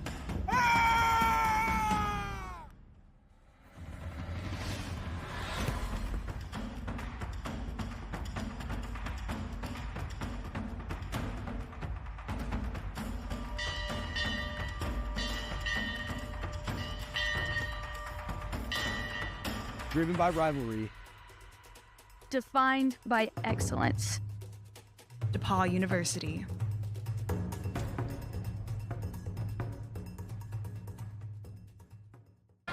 Again, back at Black Sox Stadium at halftime, our score. DePauw 14, Wabash 7. That was more on the home school in DePauw University.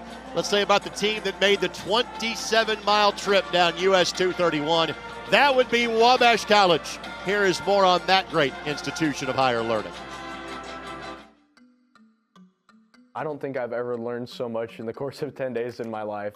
That was like, how is anything going to beat this experience? It definitely takes your breath away. That Wabash is able to provide that for us, that's huge. Immersion learning is a place where we can extend the classroom globally, where we can take what we normally encounter on the page or on the screen and see it up close, in depth, and face to face. You get to experience the professors who go on the trip with you kind of in their element because they were able to point stuff out that they had studied for multiple years. My favorite teaching is to be standing in a half foot of water, to be able to say, well, what you just saw was this. You're in the entire classroom all the time. And that just exponentially increases like how much you're taking in. We were always learning. Dr. Wetzel's great at that too. He always takes a chance to pull an educational moment out of something. When they're on a bus or a subway, when they're walking through a striking town square, these are all opportunities to be challenged and have Wabash students think differently about themselves and their place in the world. We were able to have an educational spring break, but at the same time have a lot of fun. And I love learning that way. I could just continue learning all week long. It's just a good environment to kind of get to know each other. That was one of the coolest aspects for me of the trip too. It wasn't just like what we saw and what we were able to learn, but to be able to build those relationships, which is another big aspect of Wabash, right? They are getting more out of the class, more out of their education. From Costa Rica to Kenya, from Iceland to Italy, from Poland to China. All a student needs is a passport and to pay for his own food on the ground. And if he can't afford that, we've got funds to help out.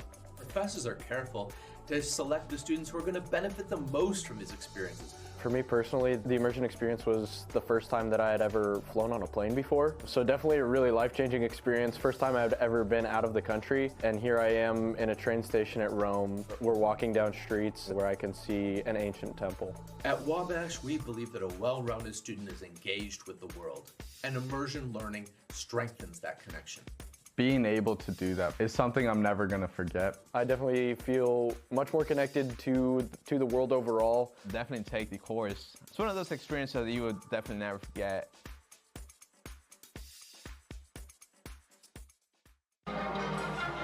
It's a little bit breezy, a little bit chilly, but you know what? The sun is out, and there's about a half foot less snow than the last time we were at Blackstock Stadium for the Monon Bell Classic. It's Monon Bell Classic 1:30 at the break.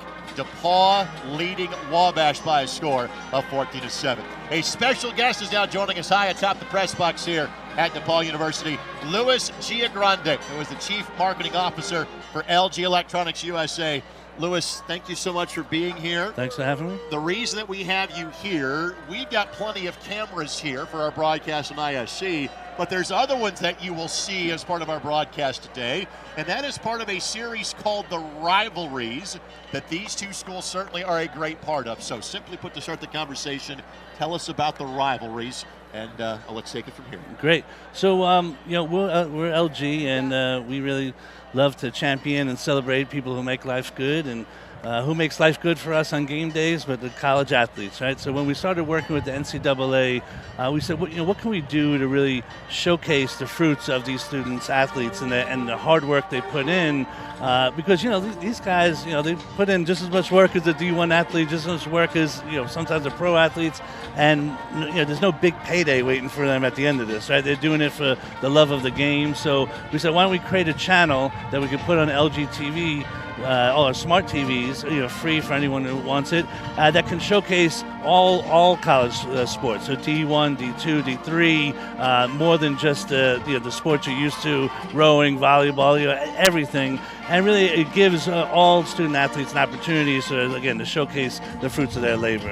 And then, I'm sorry to cut you off, but naturally, once we had that channel, we're like, it would be even better if we went one step further and showed the stories, behind some of these programs, and that's where Rivalries came up. I know you've been to double-digit campuses across the country as part of this series. Yeah. What is unique about the one you're on right now and the game that you're seeing being played currently? Well, I'll tell you what's the first thing is that this is the oldest rivalry that we've done. This is going to be our 18th episode, and it's kind of shocking it took us this long to get to this rivalry, because once my team brought it to me, I was like, this is a natural. This could have been the one to kick it off. I was trying to explain to my kids how long this has been going on, and I told them we didn't even have 50 states when this. I think we had like 45 states when this rivalry started.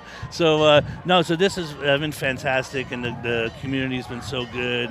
And it's just I love reading the stories and listening to people about how far back it goes and how it's so rooted in the community. What sort of reception has the series gotten? Critical acclaim awards, etc. Yeah, we've it wasn't even something we were thinking about at first, but since its launch, we've gotten over 10 industry awards. It's been so well received, and I'm really proud of my team for what they've put together. But really, these stories come to life because the communities welcome us in and give us an opportunity to see behind the scenes, like what goes into it, how much it means, and how important it is to those communities. So, in sports rivalries, it's such a great story. It's something you could relate to.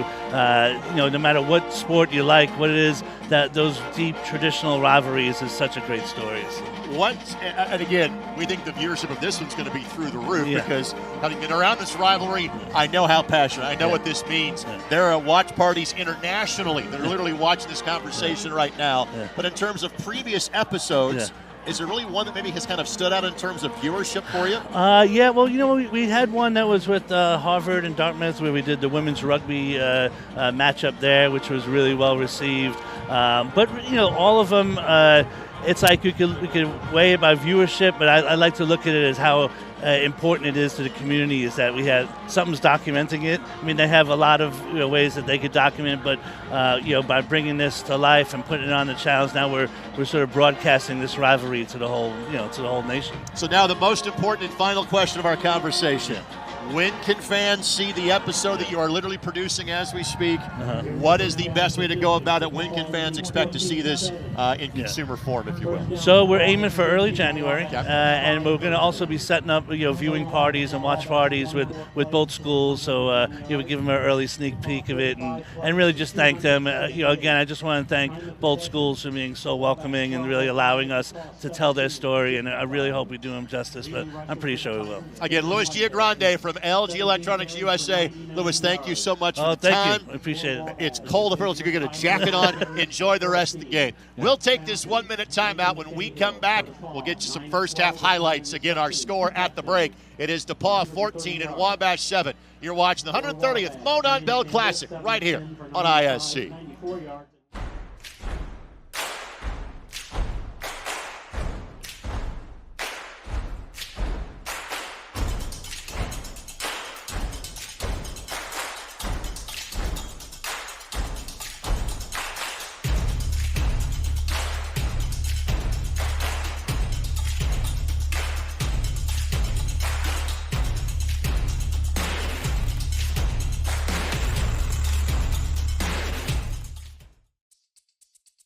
I felt like I became a totally different person at DePauw. DePauw was really one of the first places that I had an opportunity to explore the arts, the sciences, economics. DePauw gave me that chance to not only be a leader, but to teach leadership skills to other people. And DePauw students are known for being well over-invested in their time and commitments, and yet somehow they find a way to do all of it. There's a hunger that we get that starts here. Brad Walk America, Steve Hoffman about to rejoin me. Greg Rakestraw, Kelsey Casper. We'll talk to Don Morrell coming up in a matter of moments. We fly the first half highlights at you. Again, the first half stats, pretty loaded in terms of in favor of DePauw, but the score is what's most important. 14-7, DePauw with the lead. We will go ahead and actually step out of these highlights. We'll kind of pick them back up. But we don't want to make a man who is coaching in his last Monon Bell game wait. Don Morrell is standing by with Kelsey Casper. Kelsey, go ahead. Well, Coach, we finally start to see some rhythm from the offense on that last possession. What was the biggest difference in that final drive to end the half with the score? Well, we just started to open it up a little bit. We wanted to keep it close. I thought we did a great job of keeping the score low for both teams. Our defense is playing really well. We're very happy where we are right now. Speaking of your defense, they had some big moments, a missed field goal, a red zone interception. What do those guys have to do to keep this game close? We're counting on them. Just got to bring the energy, and they've done it so far. Appreciate it, Coach. Thank you. Kelsey, thank you. Don, we'll hear more from Kelsey here in the second half. So We'll pick those highlights back up, but we'll get general impressions. Brad, I know you are studying the box scores as furiously as any class you had at DePauw University. I think I've known you long enough to, you're trying to figure out how those numbers compute to just 14-7 at halftime. Is how that's happened, because DePauw has dominated offensively. So if you just look at the numbers, you think, how is this not a 3-4 score game? But the story is, great red zone defense once again by Wabash. A missed field goal and then an interception inside the 5-yard line for DePauw. I said it, when we broke for halftime, and you heard Coach Dietz say it, just do what we're doing on offense. It's fine. It's working. You look at even, McCahill, 2 carries, 41 yards. So even the quarterback is moving the ball on the ground. So really everything's working for DePauw. Defensively, I don't think they changed much, but it depends on what Wabash wants to come out and do. If you see Wabash come out and maybe run a bit of a hurry up or open it up more, then DePauw's going to have to figure out how they adjust from what they did at the end of the second half. Individual numbers in the first half for Wabash. McCahill, 9 of 12 interception. Again, that's just his 3rd of the season. That is compared to 2 touchdowns, which are numbers 40 and 41 of the season. Whitehead, 17 carries, 99 yards. McCahill, not normally a runner, 2 carries for 41 yards. Lakowski, 4 catches, 74 and a touchdown. Quigley, 1 catch, 28 yards and a touchdown. Ballantyne has been largely contained by Wabash defensively, 2 catches for 14 yards. For Wabash, Campbell, 7 of 10 for 94 yards and a touchdown. Xavier Tyler has not been slowed by anybody this year the way that DePauw has slowed him down. 9 carries for 13 yards. In fact, you mix in sack yardage, 7 yards rushing for the Little Giants. And I'll point this out. They had 310 yards rushing last year against DePauw. But the last drive was the thing. Garrity, 2 catches, 44 yards. Thompson, 3 catches, 29 yards. That's for a score. And again, all of those numbers came on the last drive of the half. So, Mr. Hoffman, we bring you back in here as well. Thoughts on what Coach Morrell had to say and the fact that numbers be darned, Wabash has made it a 1-score game. Well, we all know the only numbers that count are the numbers for the home team, numbers for the visitors team, and the scoring column. Coach Morrell said all week, he goes, look, we got to keep this thing close. We need to make their offense work for what they're doing. We need to run the ball effectively, which we have not. But we need to run the ball to kind of take up some time and kind of keep this thing a ball game. DePauw's not had any close games, and I think what Wabash is thinking, our last 2 games we've won in the 4th quarter, 2 games by a total of 4 points, you alluded to earlier, Greg. And so I think if you're Wabash, look, playing a really explosive DePauw team, so try to keep this thing close late in the game. It gives ourselves a chance to win where anything can happen. So in some ways that game plan has been working, but I think we would like to be running the ball a little bit. We definitely don't want to turn into one-dimensional offense. Well, I think one of the things I mentioned before that last drive, I think I said this is the biggest drive of the game so far, and it turned out to be. This might be the second biggest coming out of the half, because if DePauw can go down and put points on the board, things get ugly pretty quick. But for Wabash, if they can stop this offense and get the ball back with a chance to tie, again, I think this is a huge momentum opportunity for both teams on this first possession. And what you heard Coach Dietz say, he wants his team to prove that momentum is not a factor, not an issue, and now they've got a chance to disprove that. Yeah, looking through the stats, Ben Gomez, DePauw's punter, is like the Maytag repairman, and he's had nothing to do today. 0 punts on the day, which is really hard to do. For only scoring 14 points, you'd think they'd be punching it in time after time. Some team stats to share with you. DePauw 13 first downs and Wabash 5. DePauw 152 yards rushing, 6.6 yards per carry, 7 yards rushing for Wabash, 0.5 yards per carry. 94 yards receiving for Wabash, 130 for DePauw. So again, plays and yards, 24 plays, 101 yards for Wabash, 35 plays, 282 yards for DePauw. Yards per play, 8.1 for DePauw, 4.2 for Wabash. Penalties, just 2, both against DePauw for 20 yards. Time of possession, 17:50 for the Tigers, 12:05 for Wabash. And, Wabash's offensive plays, 24 total plays and a half. It's so small. Love the drone shots, backed by popular demand from a season ago. You see the tremendous athletic complex here, Reba Stadium for soccer, field hockey. You see softball down there. You don't find a better view for small college baseball than what you have here, kind of on the other end of where this camera angle is. Indoor tennis, right there. In fact, the IHSA A-State Finals were contested here a year ago in cold and rainy conditions back in October. So Wabash set to kick this one off. The other part of the stats, you know, coming out and what our defense has tried to do, really tried to get the ball to truncate their offensive plays a little bit and their play list by taking away Quigley and Ballantyne. They have really, big pass play to Quigley, but other than that, really kind of taking them away, opened it up for some other people. Yes, they've had success, but I know that was the game plan for defensive coordinator Coach Gilbert, and not let 13 and 84 beat you, because they beat 9 other teams this year. So Rucker to kick this ball away. Johnson, one of 2 players back at the 5-yard line. Second half, here we go. This one will bounce into the end zone for a touchback. Well, we have the moment. Let's thank our tremendous ISC Sports Network crew and our director, Vince Morales. Carlos Alarkin is on replay. Adam Phipps is on graphics. Clark Quinlan is our timeout coordinator. Thank you, Nick Rice, Rob Lynch, Brian Pierce, Greg Sharton, Eldon Wheeler, Mike McManus, and our drone pilot is Nick Seeger.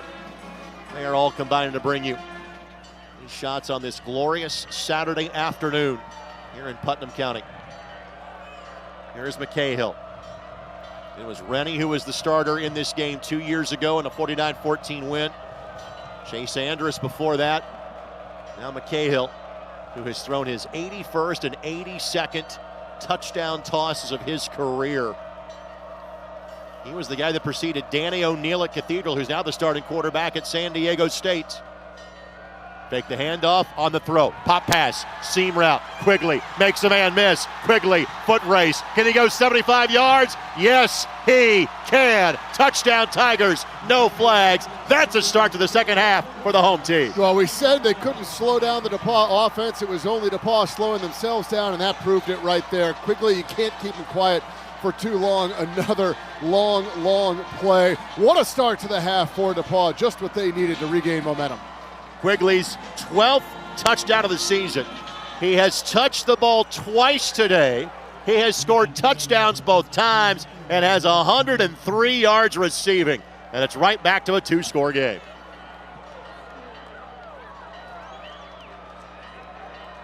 Snap back, kick up. This one is good.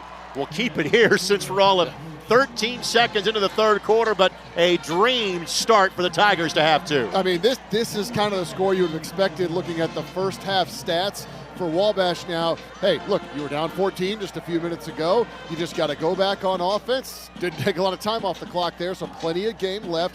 You go back on offense. You see if you can repeat some of what you did at the end of the second half. Get right back in this one. Yeah, it looked like we slid our Sam linebacker out again, which seemed to work pretty well the first half. Sam Ringer on him, but you don't want Quigley to get sneaking to the inside, and he got inside of Sam Ringer, and then with his speed just going up the seam, and good throw by McCahill, and those two have connected a lot this year. This puts the onus back on Wabash. We saw him open up the offense in the last 2 minutes of the second quarter. And the aforementioned Maytag repairman and Ben Gomez is on to kick it away. That is a more modern reference than my Night Train Lane, so job well done by you on much. that. Not much. Just a couple of decades. Not much. Still yes. several decades ago at this point.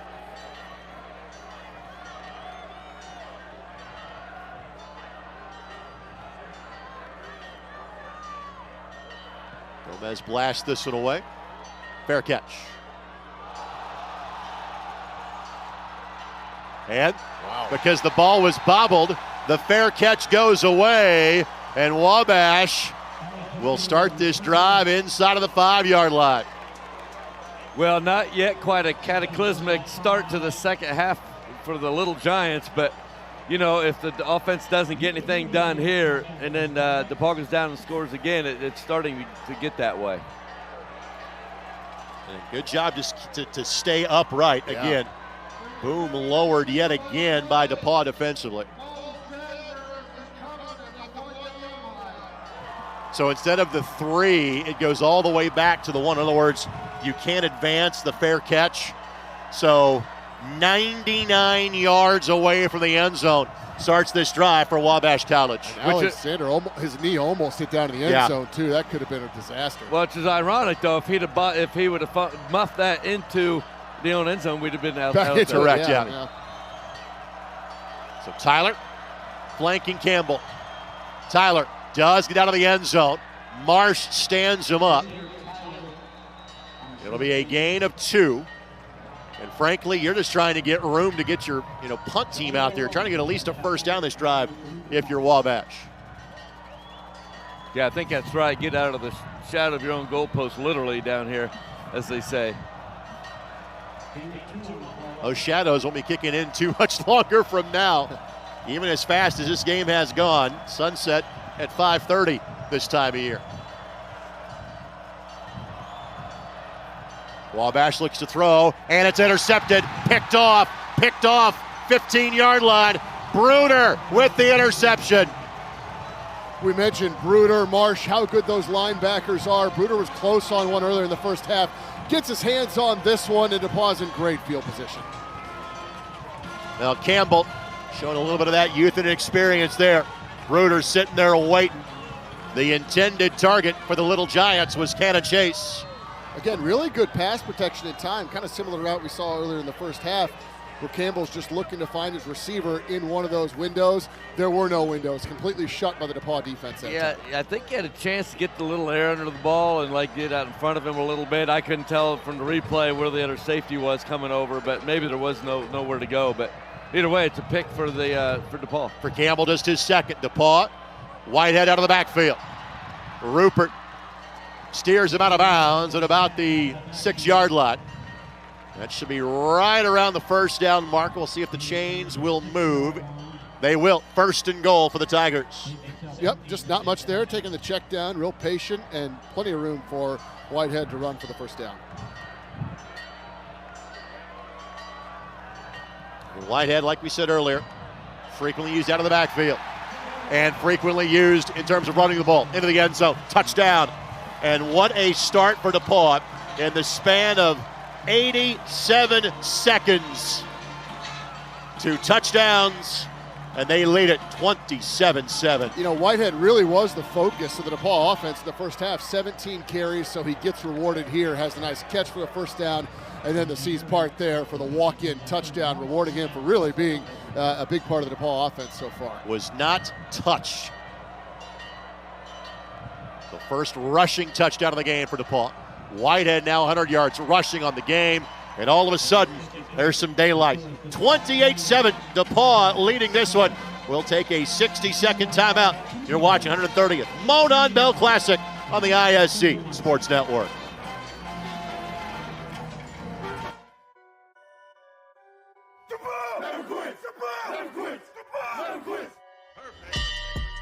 Monon is pretty much the biggest game in D3. And we always want to keep that bell, especially for the campus. It comes down to tradition and brotherhood, playing for the guys that are to your left and to your right. The past history that we've had, over 100 years of other men that have played. Let's go, Tigers! Let's go! Ah! Let's go. Put up 6. Let's go. Let's go! Whenever I've been challenged, there's something really good waiting around that corner.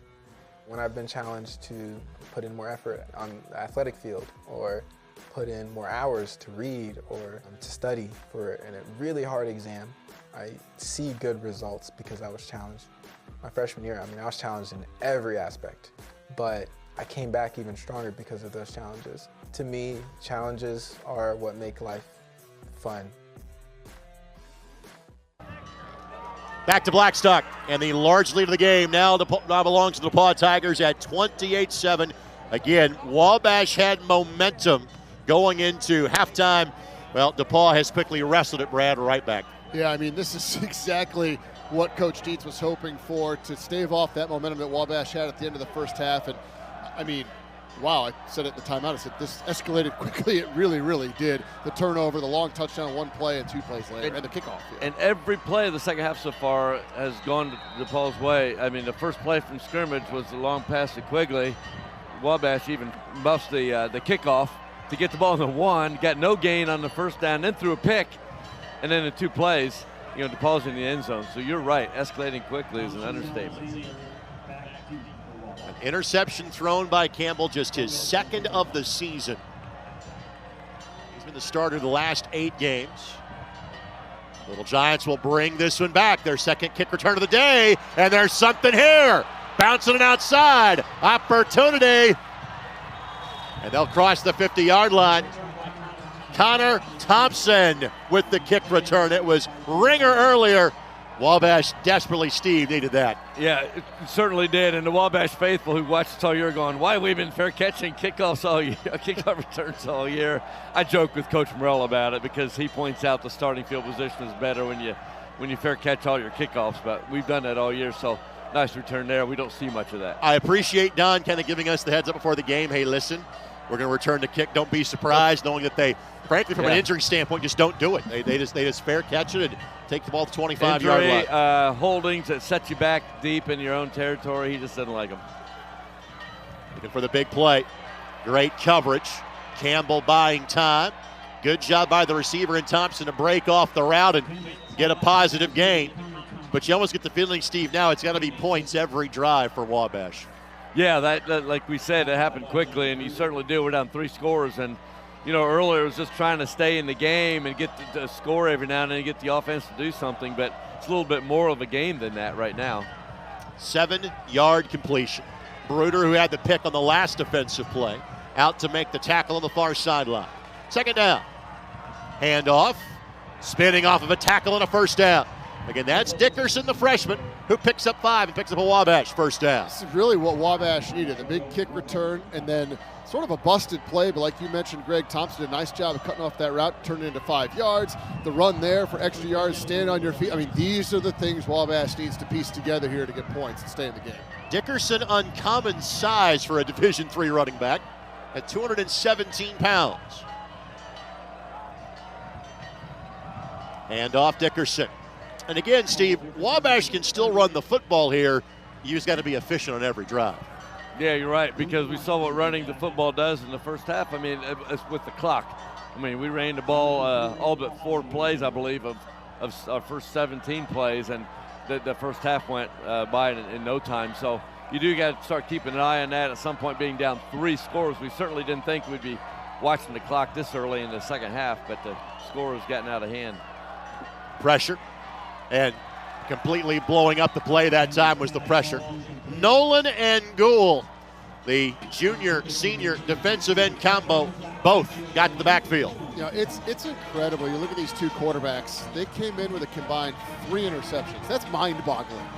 18 games combined into the season, and to have them each have thrown 1 basically in a half.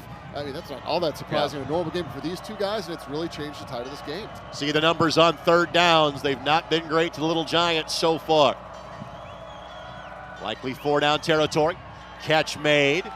And it'll be, again, a gain, but shy of the line to gain. TJ Alexander makes the catch. TJ, the junior from Bishop Chatard. You said the Wabash 3rd down conversions have not been good. I'm not sure we've gotten one all day, right? Correct, so 0 of 6, yeah. That was my very nice way of saying not good. Yes. That was very nice. Very polite. Thank you. 4th down and 4. First 4th down try for the Little Giants. Catch made, 1st down, well-designed play, and it's Alexander on the grab. Yeah, just a simple rollout, a nice out route by the receiver. DePauw playing off a little bit there, doesn't want to give up anything big. Pretty easy pitch and catch for the 1st down.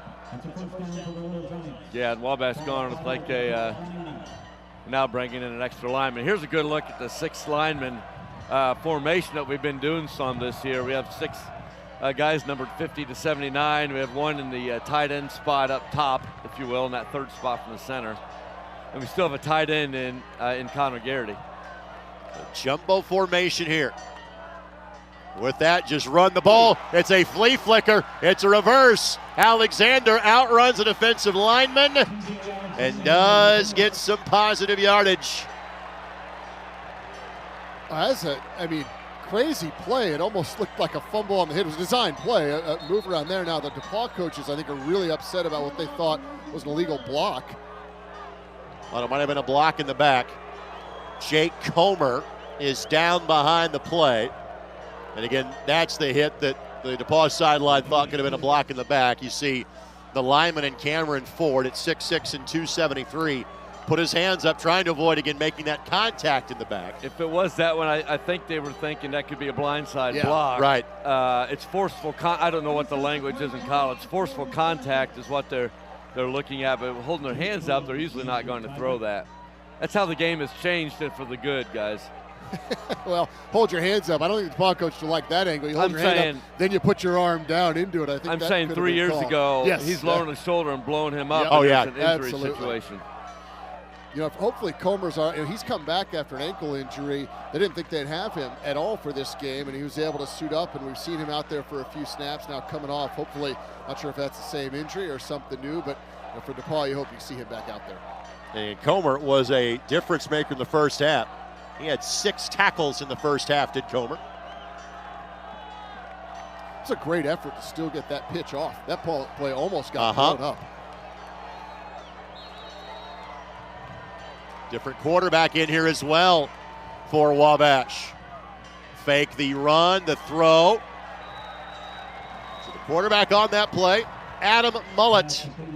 Young man from HSC, transfer from FCS Western Illinois. He's thrown a handful of passes this year. He now will exit as Campbell comes back in.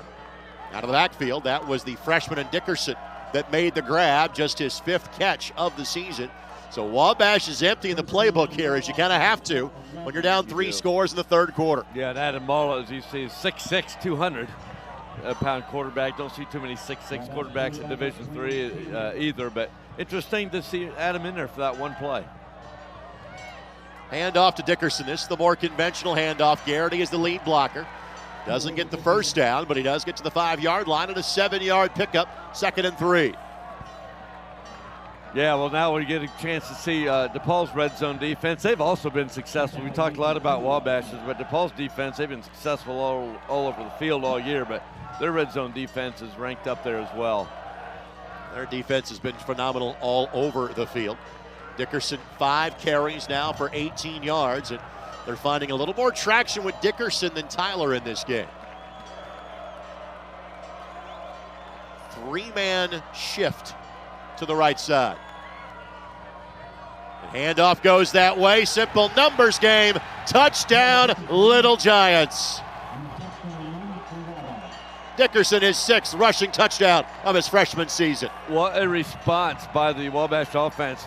Duly needed after the start of the second half, and to get down the field and put together a decent drive there.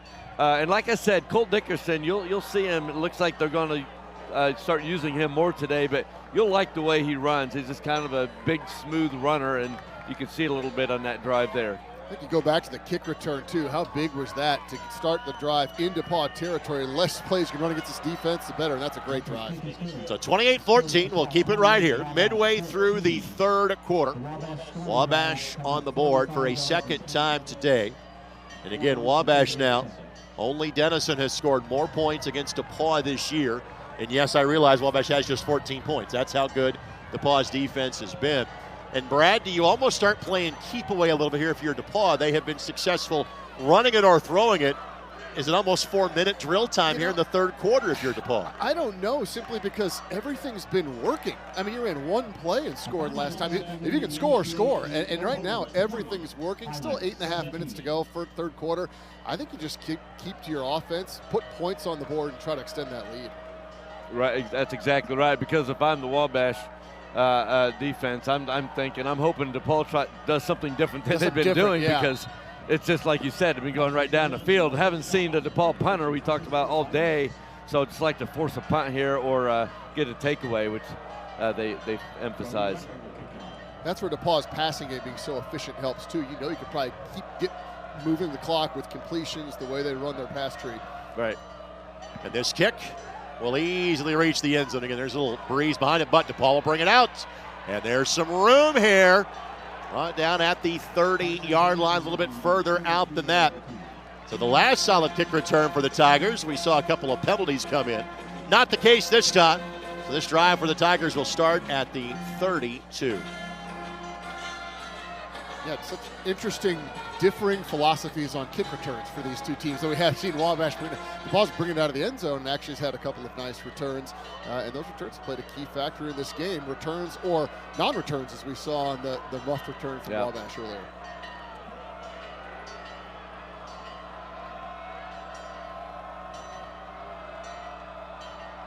Whitehead, 105 yards. The last time he touched it was a touchdown to make it then a 3-score lead. And I think delay a game, yep.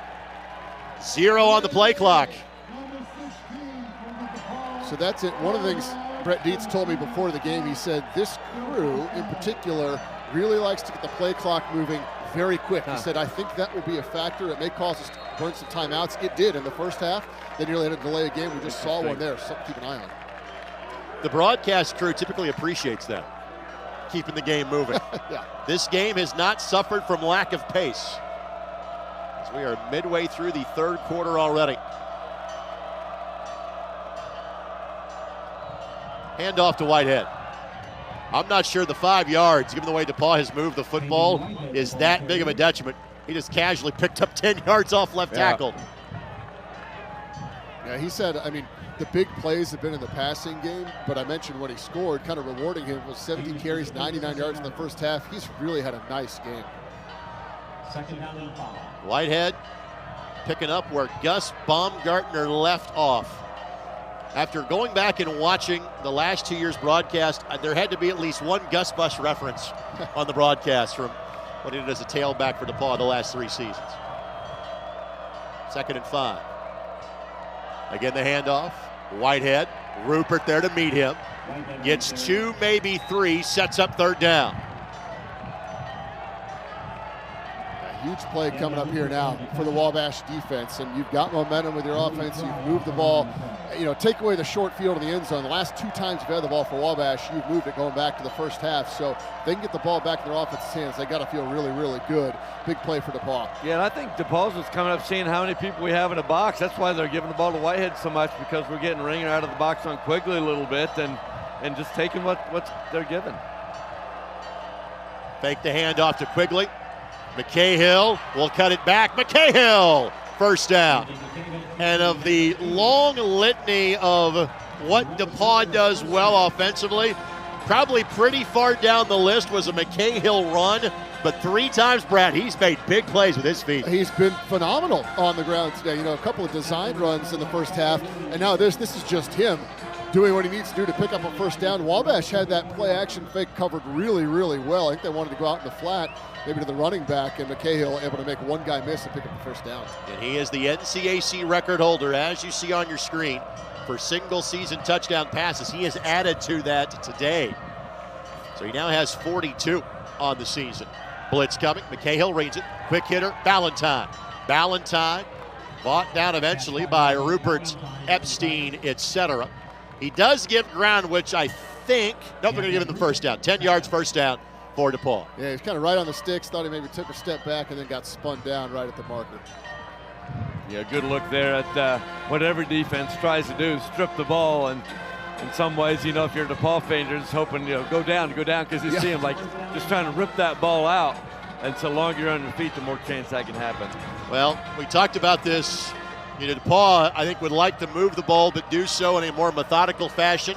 It's exactly what they're doing. We're down to less than 6 to play here in the 3rd quarter, and they've got a 2-score lead. Handoff. Menser, nowhere to go. Gavin Rupert on the play. Gavin, the junior from Greenwood. Hey, Gavin Rupert slowly moving up the career tackles list at Wabash. Only a junior, but already 13th on the career tackles list. I think 258 or something like that coming into the game. And so he's just quietly kind of amassed a bunch of tackles.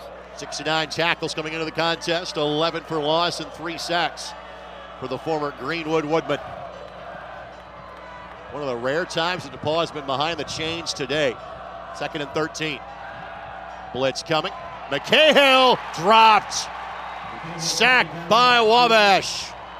Brody Fry with the sack. Well, and rushing 3 people, getting the sack, that's really surprising. We had 5 in the box. I was really expecting a run there, as much as we're trying to take away the pass. For Fry, it's his 4th sack of the season. And now DePauw facing 3rd and 21. For the Tigers here, you just maybe want to get some positive yardage, get it back near midfield, make it a more manageable and easier punt to pin Wabash deep. Out in the flat, Whitehead. Whitehead, not close to the first down. We'll get it to the 45-yard line. So he gets 12, but it's 4th down and 9, and the punt team will assemble for the first time today. Wabash gets the stop they absolutely had to have. Now, DePauw does take a solid 4 or 5 minutes off the clock, but they will kick it away in punt form for the first time. There's 2 huge plays. You know, that first down, being able to get a tackle for loss, set it up 2nd and 13, and a great individual effort for the sack. And that's exactly what the Wabash defense needed to slow down this DePauw offense.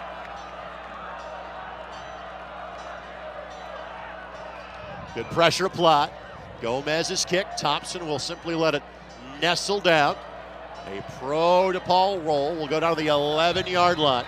So a 34-yard kick and no return, but Steve, Wabash is hanging around. They're doing exactly what they need to do.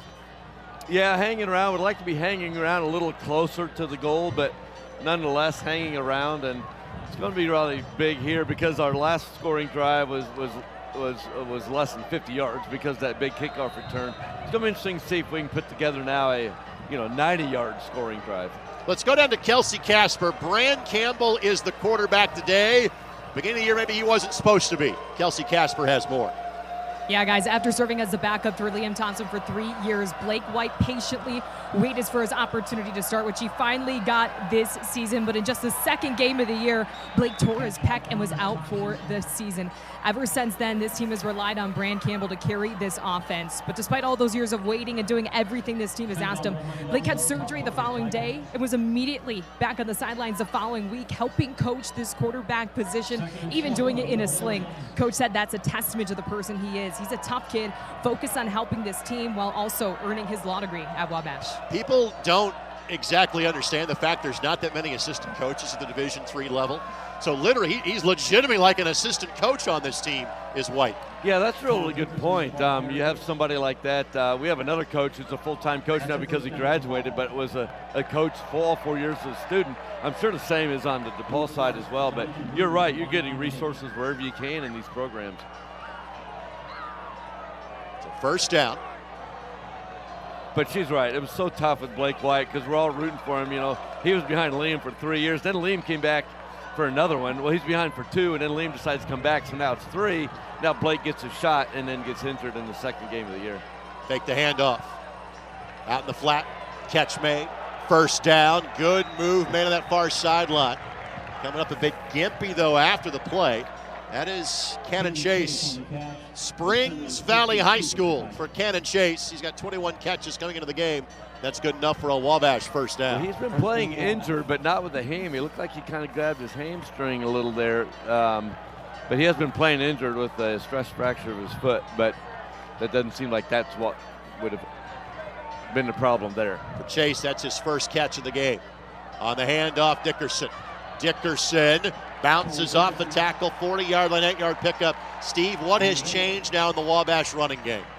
I don't know, but I really don't. I've seen this happen with us before, and I think Coach Olmstead, our offensive line coach, shout out to him, and Coach Morrell. I just think they're really good about figuring out what the defense is trying to do with shading and if they're trying to move and kind of what we might be able to do, because you see a lot of games where our offensive or our running game starts to pick up as the game goes on.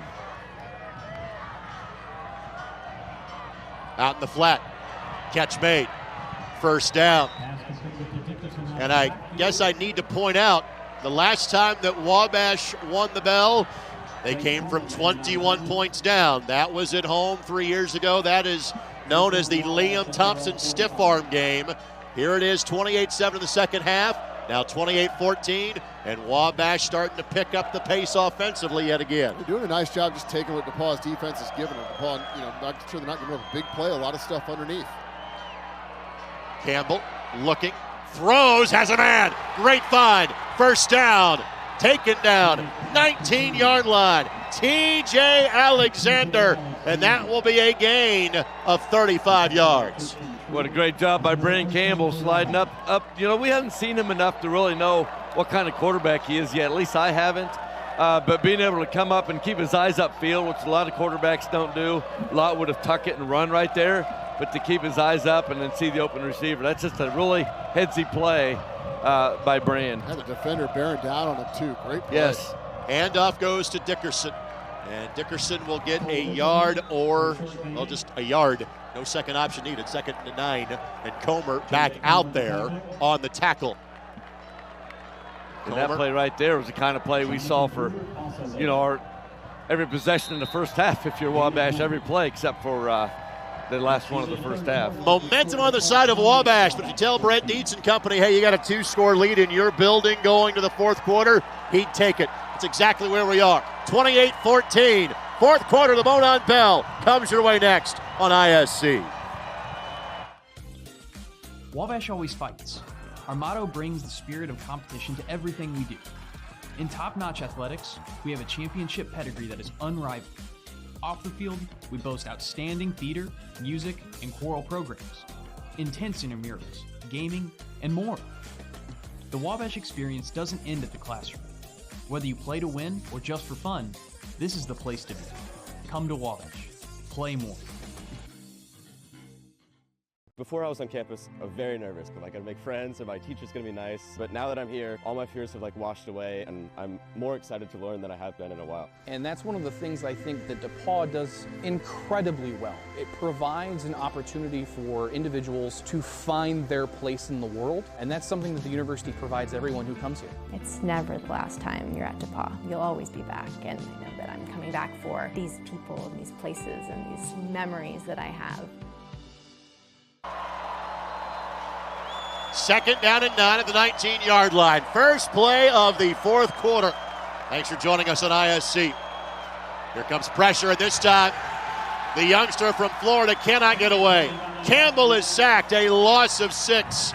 Nolan got back there for DePauw. Want to make sure we thank another member of our crew today, our stats runner, thanks to Blake Wakamerka. Is he earning some allowance money by helping us in the broadcast today? I think so. It probably won't be much. We'll see. But yeah, it's really great to be able to bring him, 6th grader, a big football fan, football player, and his first Monon Bell, because there's not many sports today. And Steve has already trying to recruit him to Wabash, which has been great to see. He's not the only one. Yeah, there's a few folks over there trying to get him. 3rd down and 15. 3-man rush. Again, some pressure. Tries to get home. Waiting. Nowhere to go. Sack. Rolling. Loss of 1. Steve, field goal here, or you got to go for it down 2 scores? Well, I think if he would have tucked it and run, I think we'd have thought about a field goal here. But I just don't know what a field goal does for you. Look, it's no chip shot here. I mean, it'd be a 45-yarder or so. And his longest is 39. I think you got to go for it. Yeah, Steve, you're right. You'd like to maybe see him. He hesitated at the last minute. Maybe he saw a receiver we didn't see, but maybe run that at least 5-6 yards. That got out of bounds. Yeah. So 4th and 16. Got to get this ball to the 10-yard line. Blitz coming. Throw made, catch made, but short. And a big pop delivered by Nolan Tully, the senior from Woodstock, Georgia. Garrity picks up 14. Needed 16, first down Tigers. And that might be the difference on that 3rd down play, not getting a few extra yards. Again, I mean, DePauw is playing pretty soft back there, just, give nothing beyond the sticks. And that's a really good tackle on a guy that's broken a few tackles so far today. So nice job by DePauw to get off the field. You started to mention, Greg, earlier, Jake Comer's name, and we mentioned their story last year with his brother Sam Comer being an exceptional basketball player on the Final Four team at Wabash when he was there, and Jake now finishing up his career at DePauw. Well, great job by our crew to catch that. Tully came up, and hopefully he's all right on the sideline. We'll see if he's back out there for the next series. The ball on a 2-score lead. Whitehead. Spun down, should be right around a first down marker, and Whitehead is trying to kind of etch his name in Monon Bell history. We have an injured player down for a Wabash. That's Cooper Jarvis that is the injured player down. Yeah, Whitehead here, again, more patience, this time really exploding through the hole. We've seen him kind of be patient, dance a little bit, pick up 4 or 5 yards, that time right up the gut for 10. Most yards rushing by a DePauw running back in the Bell over the last 70 years belongs to Bart Simpson. Back in 1973, had 190 yards rushing. Whitehead is not there yet, but Whitehead, 21 carries, 127 yards, and a touchdown. He's had a couple, he's caught 3 passes too out of the backfield, so he's done several things well for the Tigers. And now this is where you probably really do want to bleed some of the clock. We were saying, hey, maybe don't go away from what's worked, and I don't think DePauw is going to get ultra conservative here. Again, they have such a potent passing game, but getting that 4th down stop, now you're 2 scores up, got a 1st down, 13 minutes to go, you'd like to bleed some clock. Yeah, this is the first time right after that play I started looking at the clock and really thinking about it, because being 2 scores down and DePauw's been running the ball so successfully. It'll be interesting to see if we try to get more people in the box to stop the run, more because of the time, and almost force DePauw to throw the ball, which they've done well all year as well. There's just so many weapons on that side of the ball.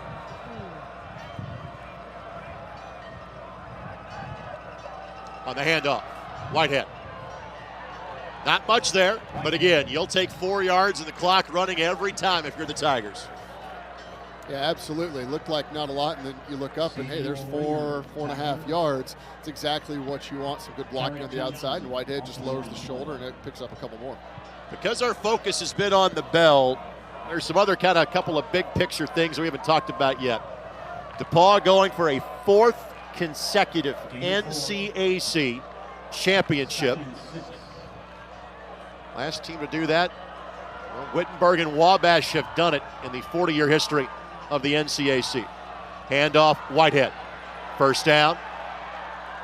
Taken down at the 36-yard line, a 10-yard pickup. Something else too, Greg, this would be, DePauw's won 23 straight regular season games. This would be 24th, 3rd longest streak in all of college football across all levels. So that's pretty impressive. I mean, doesn't mean as much as winning the playoffs, but they have been really, really good in the regular season the last couple of years. Last year was a 10-0 regular season.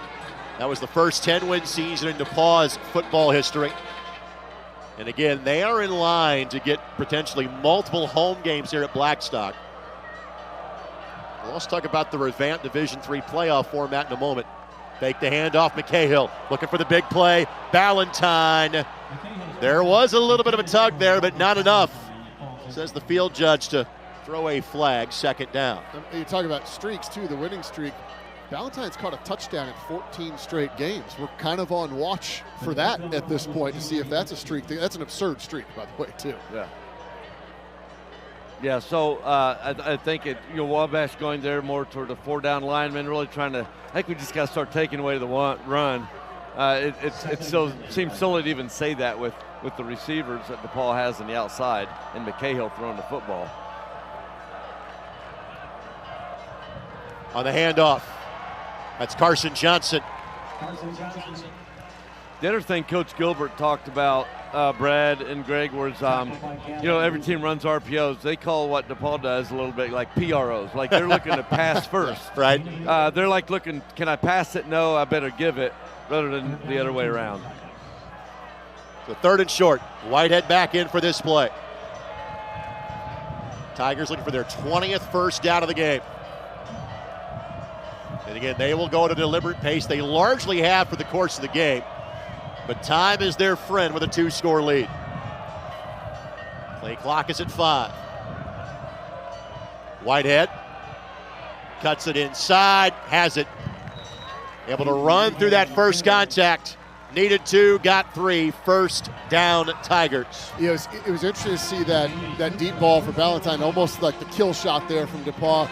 Didn't work, stopped the clock.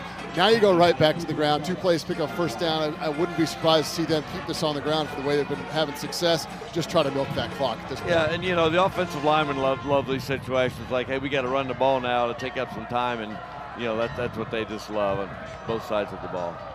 DePauw looking to win the Bell for a 3rd consecutive year. Last time that happened was a streak of 5 straight from 96 through 2000. McCahill buying time. Flags get thrown. That'll be another flag for a blindside block on Quigley. Basically, every official on the field threw a flag. I see 6 different flags currently on the field. I think the last time that happened, the Mean Machine was involved. I think there were Here's 3 what's flags going to for be penalty. interesting. We had a hold, but those were these 2 flags back here. That was obvious. We had a blindside block. Both those are on DePauw, but I feel like the one over here on the 50 is going to be an offsides on Wabash, which will offset them. And then we'll replay the down, which would really be to DePauw's advantage. So there are 6 officials on your screen. There is a 7th that is not part of this huddle. So I want to know what the one guy that didn't throw the flag didn't see. If the other 6 guys are throwing a flag on one play, what are you doing? Right. Maybe you just feel bad at that point. That was the 5th dentist. 4 recommended one brand, the 5th. I'm not sure I've ever seen 6 flags on a game. No. And I think it's going to be 3 different penalties. I think this is called an amusement park. There are 2 fouls on the play. You got a legal blindside block, number 13 from DePauw. That penalty is declined. We have holding on the number 61 of DePauw. That penalty will be accepted. 10 yards from the previous spot, still first down. So they will take the first flag because it was the one that happened furthest back on the field. So 1st and 20 coming up here for the Tigers. So this one at the bottom must have been for the hold too. He just didn't get it out there very far. And I don't think we can continue without referencing that stellar Six Flags amusement park Thank you that you threw in there. I've been spending a lot of time driving around the Midwest and passed a Six Flags a couple of days ago, so it was top of my mind. Wabash has not had a penalty yard against them today. DePauw has officially had 4 flags accepted for 35 yards. So ball at the 37-yard line. McCahill, again, quarterback draw. This time Wabash was a little more wise to it. I believe that was Stephen Thomas that makes the tackle. It was. Stephen, about as sizable a fellow to play defense at D3 as you're going to find. 6'5" and 307. Well, that reach of being 6'5" helped a lot right there to be able to grab McCahill. He had some room to run on that draw, and he's run that very well today. We've talked about Danville Warriors a lot in this game. He is one of them as well.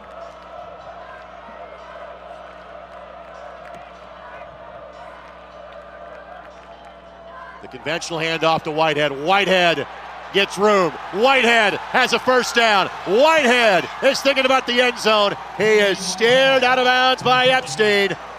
That's how you raise 2nd down and 20 for the former Park Tudor Panther. What a play. I mean, just what a game Whitehead has had. When DePauw really needed it most, he explodes for a huge run, a backbreaker for Wabash after the penalties, and the nice play on first down. Whitehead's longest of the season was 57 yards. We talked about this. He is potentially trying to set a DePauw record for a running back in terms of yards in a game. As he takes this one down to the 18-yard line. They'll get a play off. McCahill lobs it to Johnson. Johnson gets a block from Lukowski. He'll be stopped just shy of the first down. But he'll pick up, call it 9. They may give it to him. We'll see. 2nd and short. Whitehead 25 carries on the game. Already has a touchdown. Yeah, we keep looking at the clock. This drive already around, it looks like the 6-minute mark if I'm doing my math correctly.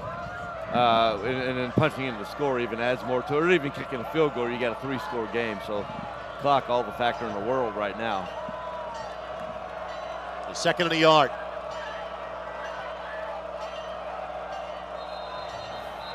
Delay a game again. Had a timeout, I think, right before it.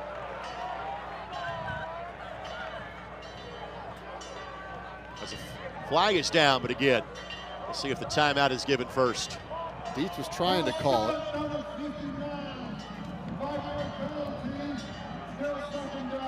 So the false start is whistled instead.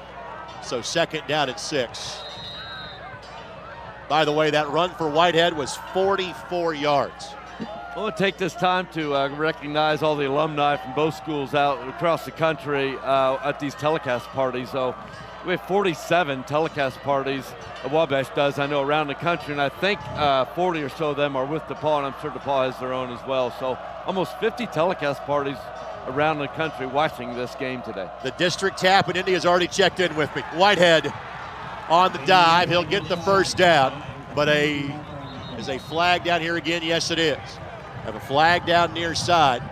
Whitehead thinks it's a face mask, but I'm not sure that's how it's going to be called. Yeah, it looks like the signal is a face mask. Yep. He pointed to DePauw. The ref initially did.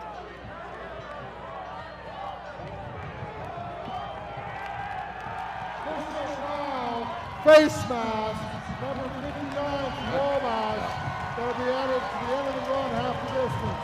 First down. First Wabash penalty of the day. And again, there you see it. Did snag it. So it'll be first and goal at the 2-yard line for Whitehead as he inches closer to 200 yards rushing, and DePauw inches closer to another 10-0 season, and again, a premium seed in the upcoming Division III playoffs.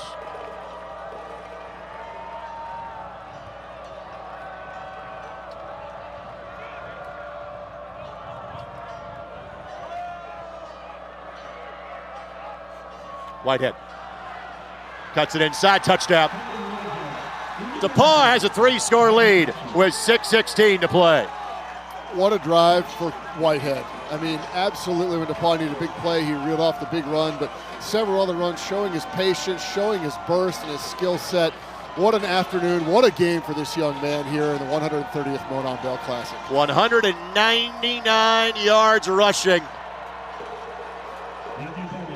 His second touchdown. The first half, frankly, was more of the McCahill show. This has been Whitehead in the second half, and it has all added up to what appears to be a third successive DePauw win in the Monon Bell Classic. Barry is on for the extra point. No problem with that. The kick is up and good.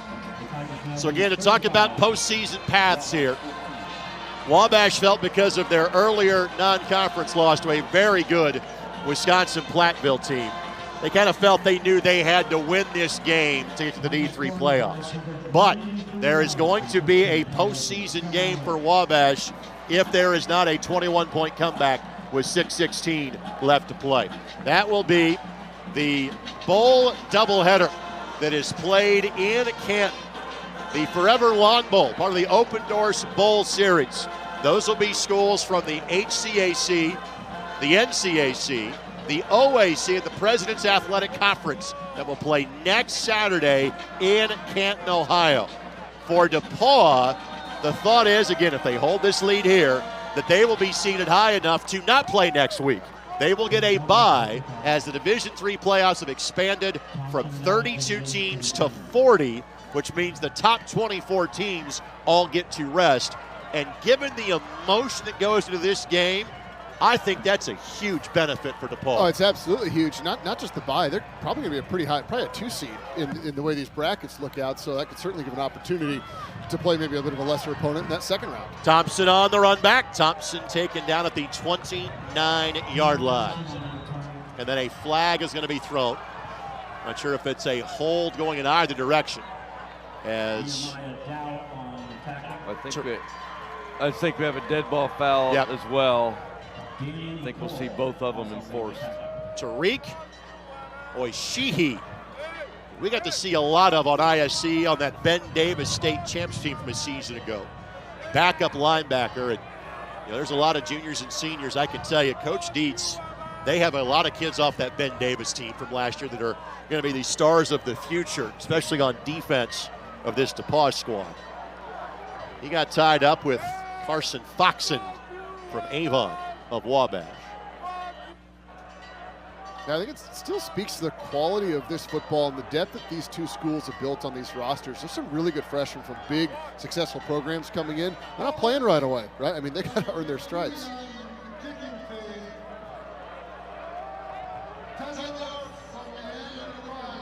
First down.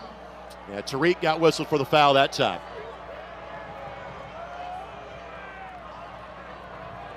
And it was 49-14 2 years ago here in Greencastle. That was the Monon Bell Classic. And as you can see, a handful of fans are going to tailgate number 2 at this point. I'm not sure Wabash has had a penalty today, have they? Just one, just the face mask.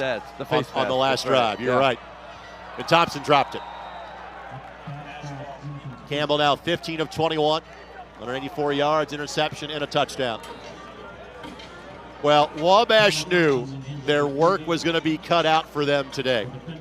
It always is in this game, but again, this is a DePauw team that has been really good the last 4 years, but they have been kind of building to this year, and here they are. On the throw. Ooh. Catch made by Garrity. Tully. And let's make sure that Garrity's all right. Garrity's made some great catches this afternoon. Really tough ones over the middle almost every time. Garrity might need a minute or might need a, they're going to, Imick is going to come in and get him here. Garrity at the 41-yard line, and again, that was deemed to be a legal hit that Tully got him in the chest and not above the neck. But that was a wallop, and we saw it from Marsh on the first play, and even on this current play, the DePauw defense has been punishing all day long. Well, they really have. I mean, it's, again, phenomenal effort to catch that ball and to secure it after kind of bobbled it going down. So hopefully he's all right. He's had a really nice game, has Garrity. I think, Rake, you were mentioning just this DePauw team and what they've gone through and how they've sort of built to this point to get to the playoffs. And this, the score a bit lopsided now, but this is such an important game for them to play a quality opponent at this point going into the playoffs. You can only play who's on your schedule, and unfortunately there's some teams that aren't very good in the NCAC, and they don't always give you a test. It's one of the reasons DePauw went and played at Berry College earlier this year to get that experience. So this is a good game at a good time for DePauw going into the playoffs. And that's about to change. There's a couple of new teams coming to the league next year that we'll talk about. Blitz coming, and nowhere to go. Sack. And that is the old man of the group in Ethan Lowry that gets the tackle and sack for DePauw. So again, the NCAC, as Lowry, the senior Meritage Christian, makes the play. You've got John Carroll that is coming in as a full member. And you've got Washington University out of St. Louis. It's part of the UAA for other sports. But we'll start playing football in the NCAC very soon. So frankly, business is about to pick up in this league. Yeah, it's going to be a really good conference. And with John Carroll in all sports, I mean, they are a program. Coming from the OAC. Quarterback again runs to look to make a throw, but nothing there for Campbell. And it's third down. So you look at the NCAC, just football-wise, in the last few years, we lose Allegheny, who had been down, and then now we lose Hiram, who's been down. But we're picking up John Carroll. I mean, those two out and then these two in Washington, in St. Louis. What a change that's going to make. That's good for everybody. The rising tide lifts all ships. It is. It's been fun to watch these teams play for the conference title the last 3 years, but still, it's going to be better. You're right, Steve. Yes. To that point, this game, the Bell game, has been for a conference championship 3 times in the history of this game. The last 3 years, 2022, 2023, 2024. Timeout called by Wabash. We'll keep it right here. But also as a bit of a history lesson, people may not realize that for the rivalry these schools have had, they really haven't been in the same league all that much historically. There were the days together in the ICAC, briefly in the mid-'70s where these teams were in the same league, but now for the better part of the last decade here in the North Coast Athletic Conference. Well, that's a really good point.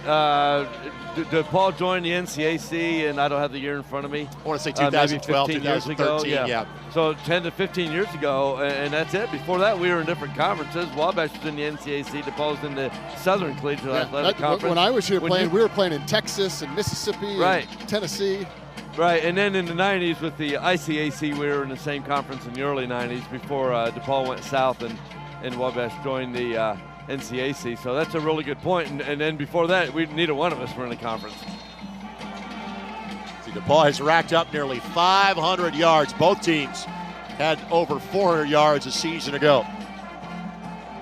So third down and aways. Again, here comes pressure. Ball is out. Loose football. Wabash falls on it. But now 4th and 18 coming up here, and the sacks are starting to add up for this DePauw defense. I mean, this is when you're a D lineman, you love this. You just get a chance to tee off on a quarterback as they look deep downfield, and DePauw almost coming up with a turnover there. That'll be sack number 6 for DePauw. And again, because in college football, the sack yards go against the rushing total.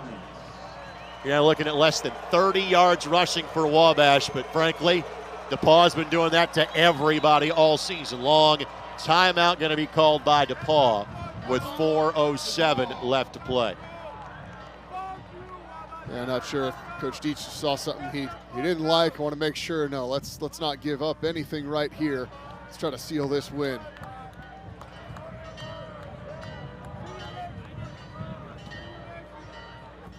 I want to thank you for joining us on the ISC Sports Network. And we'll have complete post-game coverage for you. Kelsey Casper will get as many interviews as she can in terms of our post-game show. I want to go back and kind of retrace our steps on one story that we talked about off the top. This is going to be Don Morell's last game as the head coach for Wabash. Now, Wabash again will play in the Forever Lawn Bowl coming up next Saturday in Canton. But I think the general process is that Don will be there, but we'll kind of hand the reins to Jake Gilbert at that point. Yeah, I think what I'm hearing, it'll be Jake Gilbert's game in the bowl game. They're going to give the seniors the option to play, but it's really going to be looking at next year. Deep ball, jump ball, incomplete pass. Incomplete. So I think Wabash is looking at the bowl game then as an opportunity. Let's get another weekend with our young guys. Let's look at what we got for next year. Get another week jump on the spring football. It's Coach Gilbert's team after today, since we're not moving on to the playoffs. And again, for those that are watching that are alumni that maybe don't live in the Indiana or Indianapolis area anymore, that don't know Jake's backstory, obviously former assistant coach at Wabash, a Wabash man, did a wonderful job as the Westfield program was growing into 5A and 6A. And not just a great coach at Westfield, but very involved with the Indiana Football Coaches Association. And why do I bring that up? Every coach in the state of Indiana knows Jake already. The recruiting groundwork he did before he's even a college coach is huge. Wabash College is going to be in great hands from a football perspective with him. First misstep for McKay Hill all day. What's going to happen with 4 minutes to play and a 3-touchdown lead. But 2nd and 14. I think go ahead. I'll say this too, because I live in Westfield and I'm a part of that football community and what Jake Gilbert has done there. And I don't know that I'd be a youth coach if it weren't for him and what he's done in that program. My son's here and he's wearing a Westfield Rocks jacket because he's part of that program now in 6th grade playing. It's an incredible football community. As a DePauw guy, I'm scared about how good Wabash might be under Jake, but a great coach, an incredible man, and I'm just glad to see someone like that's going to be involved in this game and with these programs going forward. Yeah, the trajectory of both of these programs is certainly at a good spot right now. McKay Quigley has it. Epstein can't bring him down. Quigley, touchdown. The icing on the cake for DePauw. The bell will stay in Greencastle. It's a 4-score lead. An unbelievable individual effort by Gabe Quigley. That is a senior that has made big play after big play throughout his DePauw career, and he gets one more here at home. Well, hey, he may have some more in the playoffs, but what a way to put the icing on the bell cake, Greg. How about this for an all-time receiving day? Quigley, 3 catches, 157 yards, 3 touchdowns for Quigley today. That's a Randy Moss game. I mean, that's a Randy Moss stat. That's incredible. 28, 75, and 54-yard touchdown catches for Quigley in today's game. And another touchdown pass for Nathan McKay. Just a great throw, but that effort to get away from those defenders, the stiff arm, and then extending at the last second to make sure he crossed the goal line. That's a happy DePauw Tiger right there. So 42-14, and this is not indicative of probably how the game was played. It's also not indicative of Wabash not being a quality team. DePauw is this good. And, you know, obviously they have made frequent trips now the last few years to the Division III playoffs. They won when they played Rose-Hulman a couple of years ago. They have not been as successful over the last couple of years.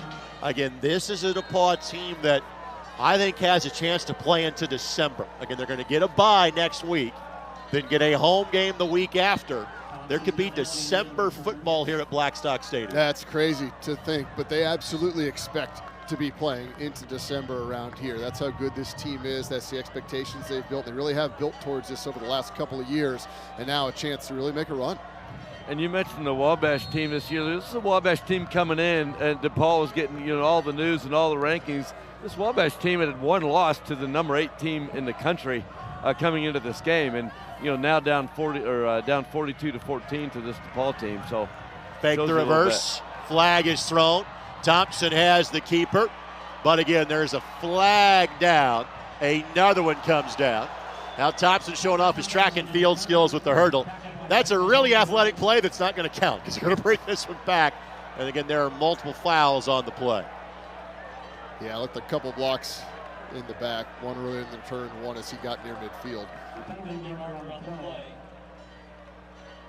And our referee for today's game is Tim Hessing. We'll talk about the stage for the players. How about for the officials? If you're officiating Division III football, there's not many games you're in front of 10,000 people as you have today. Microphones, TV guys, all kinds of stuff that's different on this one. 2 flags on the play. They're both on the near side. That might have been one down there, but they're both on the near side. We couldn't really see in the screen there. There are 2 fouls on the play. Both fouls are holding on the return team. The penalty will be enforced 10 yards from the furthest flag. Rest of Tim's crew: Scott Moon, Andrew Zink, Alan Black, Kevin Centers, Eric Fink, and Michael Daly officiating today's game.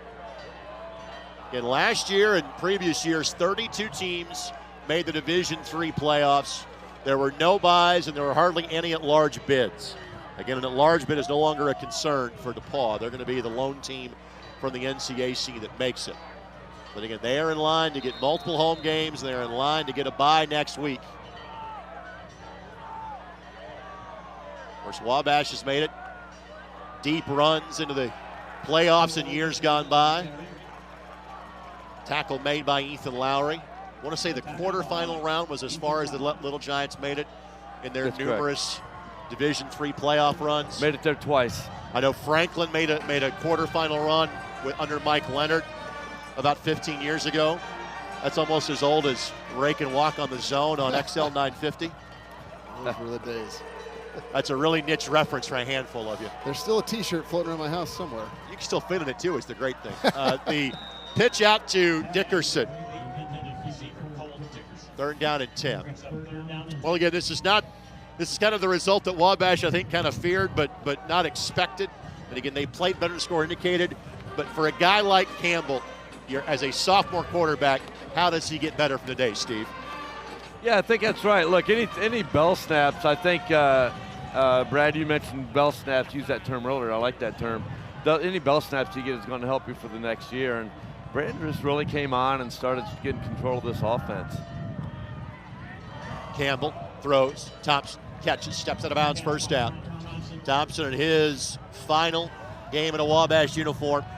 He's had a good day individually. By the way, it was great to see his older brother Liam. He was at the Rivals Not Enemies luncheon, which Steve was gracious enough to invite me to on Wednesday. It was a wonderful function in downtown Indianapolis. I'll tell you more about it, but we got the 2-minute timeout, and Campbell showing a little bit of the wear and tear of this game. Our final break. We're back to Greencastle in 60 seconds on the ISC Sports Network.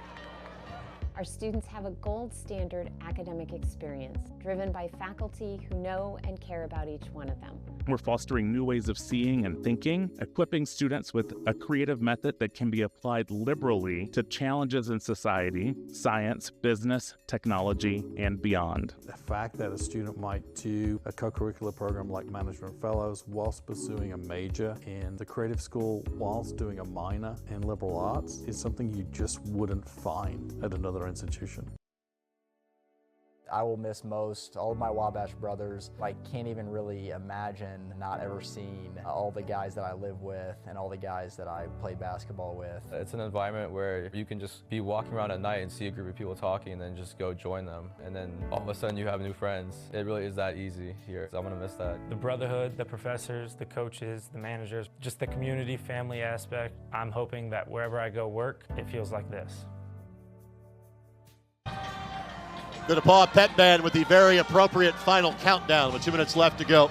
DePauw will hang on to the bell for a third consecutive year, and for a second time in as many playings in this building, they will win convincingly, 42-14.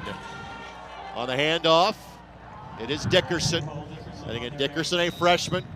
And again, DePauw's defense, you see how good they are, but the other great teams that Wabash has played this year didn't come close to slowing down Tyler the way that DePauw did today. Yeah, really from the outset, too. I mean, there was not much running room those first couple of drives. I think that set the tone for the DePauw defense, and, you know, Wabash just could not get that running game going. Campbell steps up, throws. That's Garrity. Good to see Garrity back out there.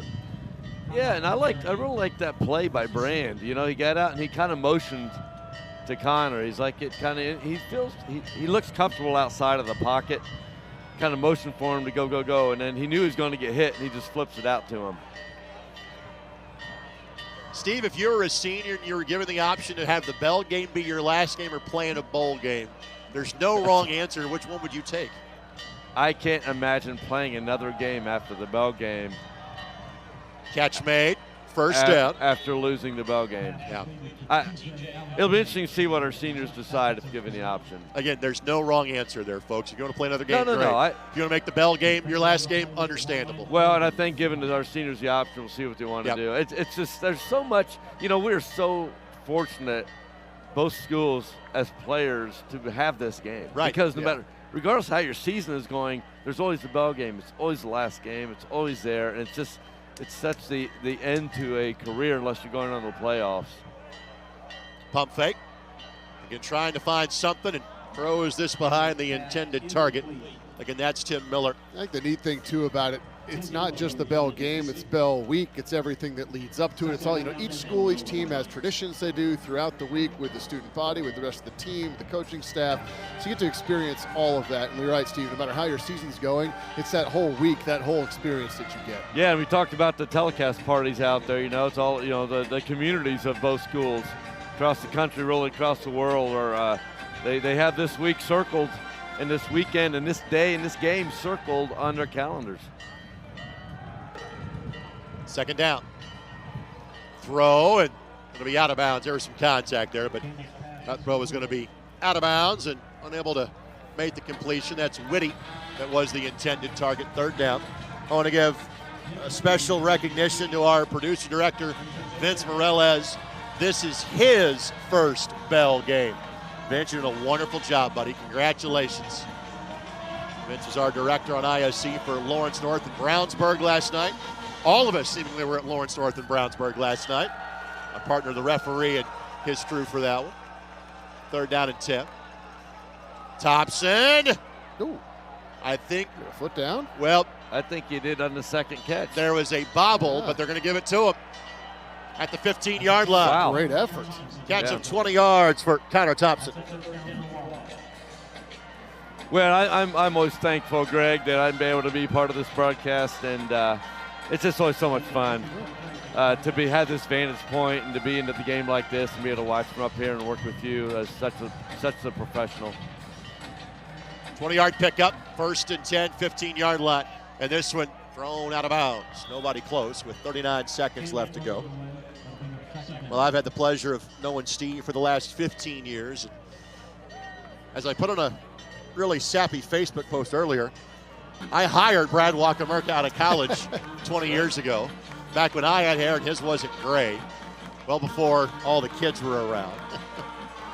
This is after doing a daily show together for some time. This is our chance to work together once a year, and I look forward to it every year. Oh, absolutely. It's so much fun, brings back a lot of good memories, and never thank you enough for that opportunity and this one as well. There's an opportunity for Wabash. Touchdown for the Little Giants.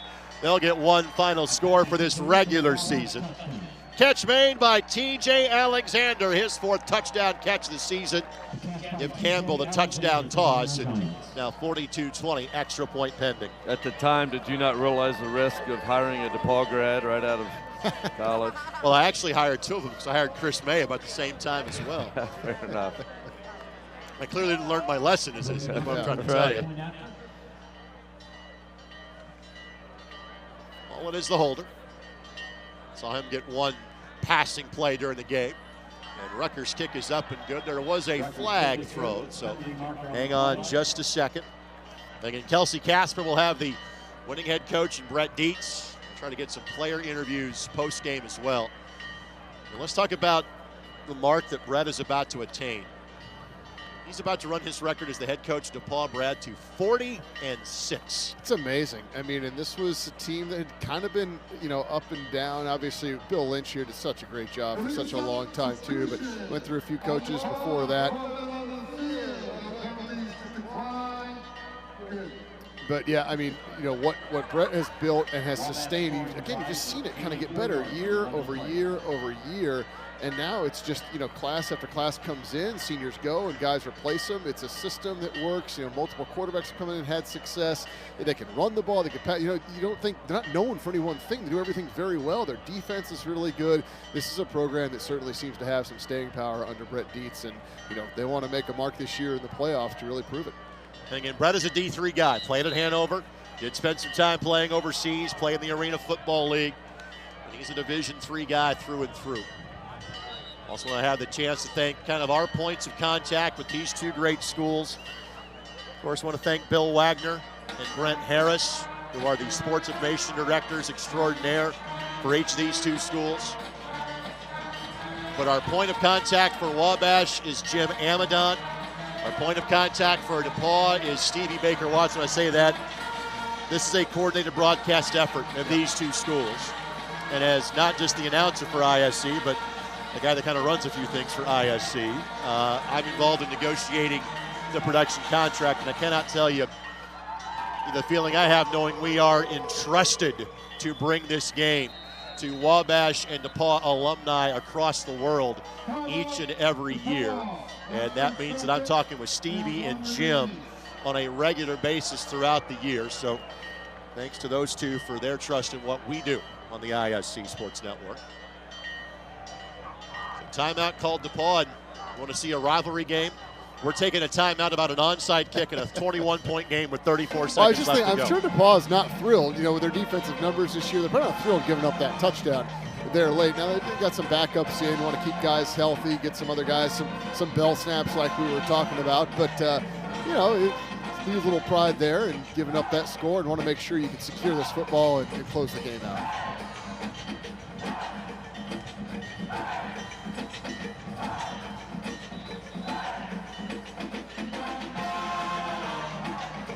Well, wherever you might be watching from, we hope we have given you a taste of home. Whether that home was for 4 years in Crawfordsville or for 4 years or more in Greencastle. Good friend Bill Benner said it well on Facebook earlier this week. This is simply a bucket list item. If you're a sports fan as a Hoosier, you got to come do this at least once. And once you come do it once, you kind of want to come back every year.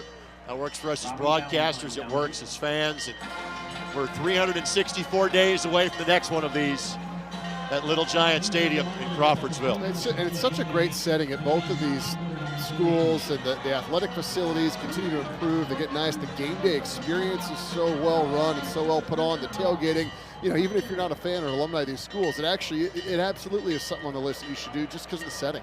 And yes, you get the occasional hand gesture on the broadcast from fans. Sometimes that's going to happen. Such is the nature of this game. And you would assume this is victory formation time here. And that'll be the case for DePauw. They'll take one snap, they'll take one knee, and they will take possession of the bell for one more year. It's just pure Division III athletics, this game. That's it, and that's that. Both these teams will play at least one more game this season. But this chapter, the 130th chapter in the history of the Monon Bell, is all about the team that's about to go 10-0 for a second season in a row. A 4-time champion of the North Coast Athletic Conference. DePauw 42, Wabash 21. That is your final score in Monon Bell, number 130. Well, DePauw knew they had the better team coming in, and I think they proved that this afternoon in convincing fashion. Nothing against Wabash, who had an amazing season. This is just a next level DePauw team this year, looking to make some noise in the playoffs, and that's what Brett Dietz and team wanted to see. They wanted to see them take care of business against a quality opponent, one that they haven't played a quality of in several weeks. So a huge win, a lot of momentum heading into the playoffs. And there are some guardrails that are taking a beating right now as the storming of the field is underway. The DePauw students making their way onto the field. The DePauw players all want to take a turn and ringing that bell. And somebody stole a pylon. Let's see if we can get that one back at some point in time as well. But now for DePauw, again, we think you get a Saturday off. Now you get the opportunity to kind of recalibrate, make this a second season. Kelsey Casper is standing by with Brett Dietz. Coach, your offense came alive in the fourth quarter, but this was a one-possession game at halftime. After the break, you guys come out and scored 2 touchdowns in 2 minutes. How big of a role did that strong start play in this win? We knew we wanted to start the second half really, really fast because it felt like they had a tiny bit of momentum there. We pride ourselves on being super gritty and be able to come back from adversity really quickly, and so we wanted to start fast and got a quick score on offense, and then the defense forced the interception and then be able to score right back, and that was a huge momentum shift. But the big part of the game was that fourth quarter drive where we just sucked every ounce of clock off the clock, and that was really big for the win. Nathan McCahill, Gabe Quigley connecting 3 times in the end zone today. 2 seniors on this team. How big of an impact did they play in this one? They're absolute studs. I mean, they're absolute studs that have meant a lot to this program, and moving forward now in the playoffs, we're going to have to ask them to play really good. And their plan was to take away 84, and he's a heck of a player, and they did that. But you're going to have to pay everywhere else on the field. So it was a great opportunity for our guys to come in a really big game and keep doing what they've been doing, and they definitely did that.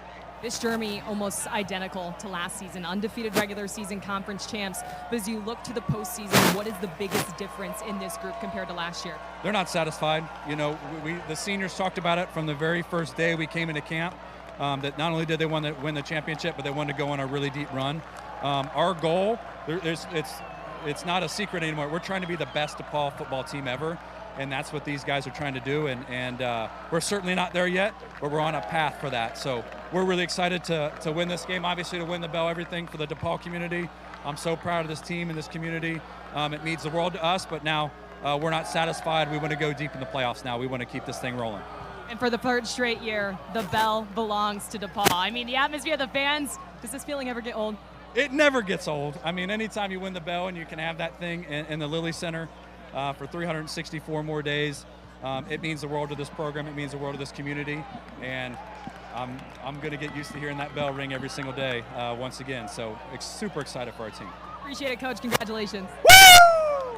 That's becoming trademark for Brett on his interviews with Kelsey. And again, but to be honest, it's a bit of a different sound in terms of acknowledging, hey, this is always the most important game. But now we want to add to it. That's how good this DePauw team is. And that's what he said. The mission is to be the best DePauw team ever. And while this is a very storied institution with a lot of wins up there, amongst the leaders in Division III football history, they don't have a lot of postseason success. I mean, not that the postseason has been a thing that's been around in D3 for a lot of teams very often, but still, this is an opportunity to do something that no DePauw team has ever done, and that's what the focus is going to be. Whoever they play, whenever they play in the next couple of weeks here in Greencastle, it looks like a real opportunity to do something that hasn't been done in the history of the program. Steve, for Wabash, names like Connor Garrity, Cannon Kelly, Enrique Ruiz, Cameron Ford, Connor Thompson, Will Olive, Stephen Thomas, Owen Volk, Cooper Jarvis, Avery Epstein. It's a great talented senior class that, again, may play one more game next week, may not, but no, they played in their final Bell game. Look, the optional bowl game notwithstanding, Brad knows exactly what I'm talking about. You get it done with this game, and it's not like any other sport because there are no adult tackle football leagues. Right? You're done. You take the helmet off, you take the shoulder pads off, and you take them off for good, and that really sinks into these seniors when it's their last game. But look, this is the Monon Bell.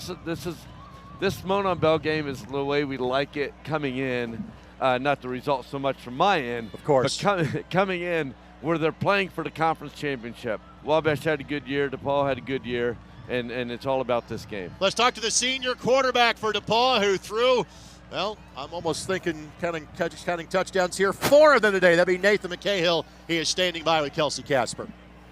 Well, Nathan, Wabash hung in there till about the third quarter where this offense just lit up. How did this team pull off the win? Really, we just stuck together.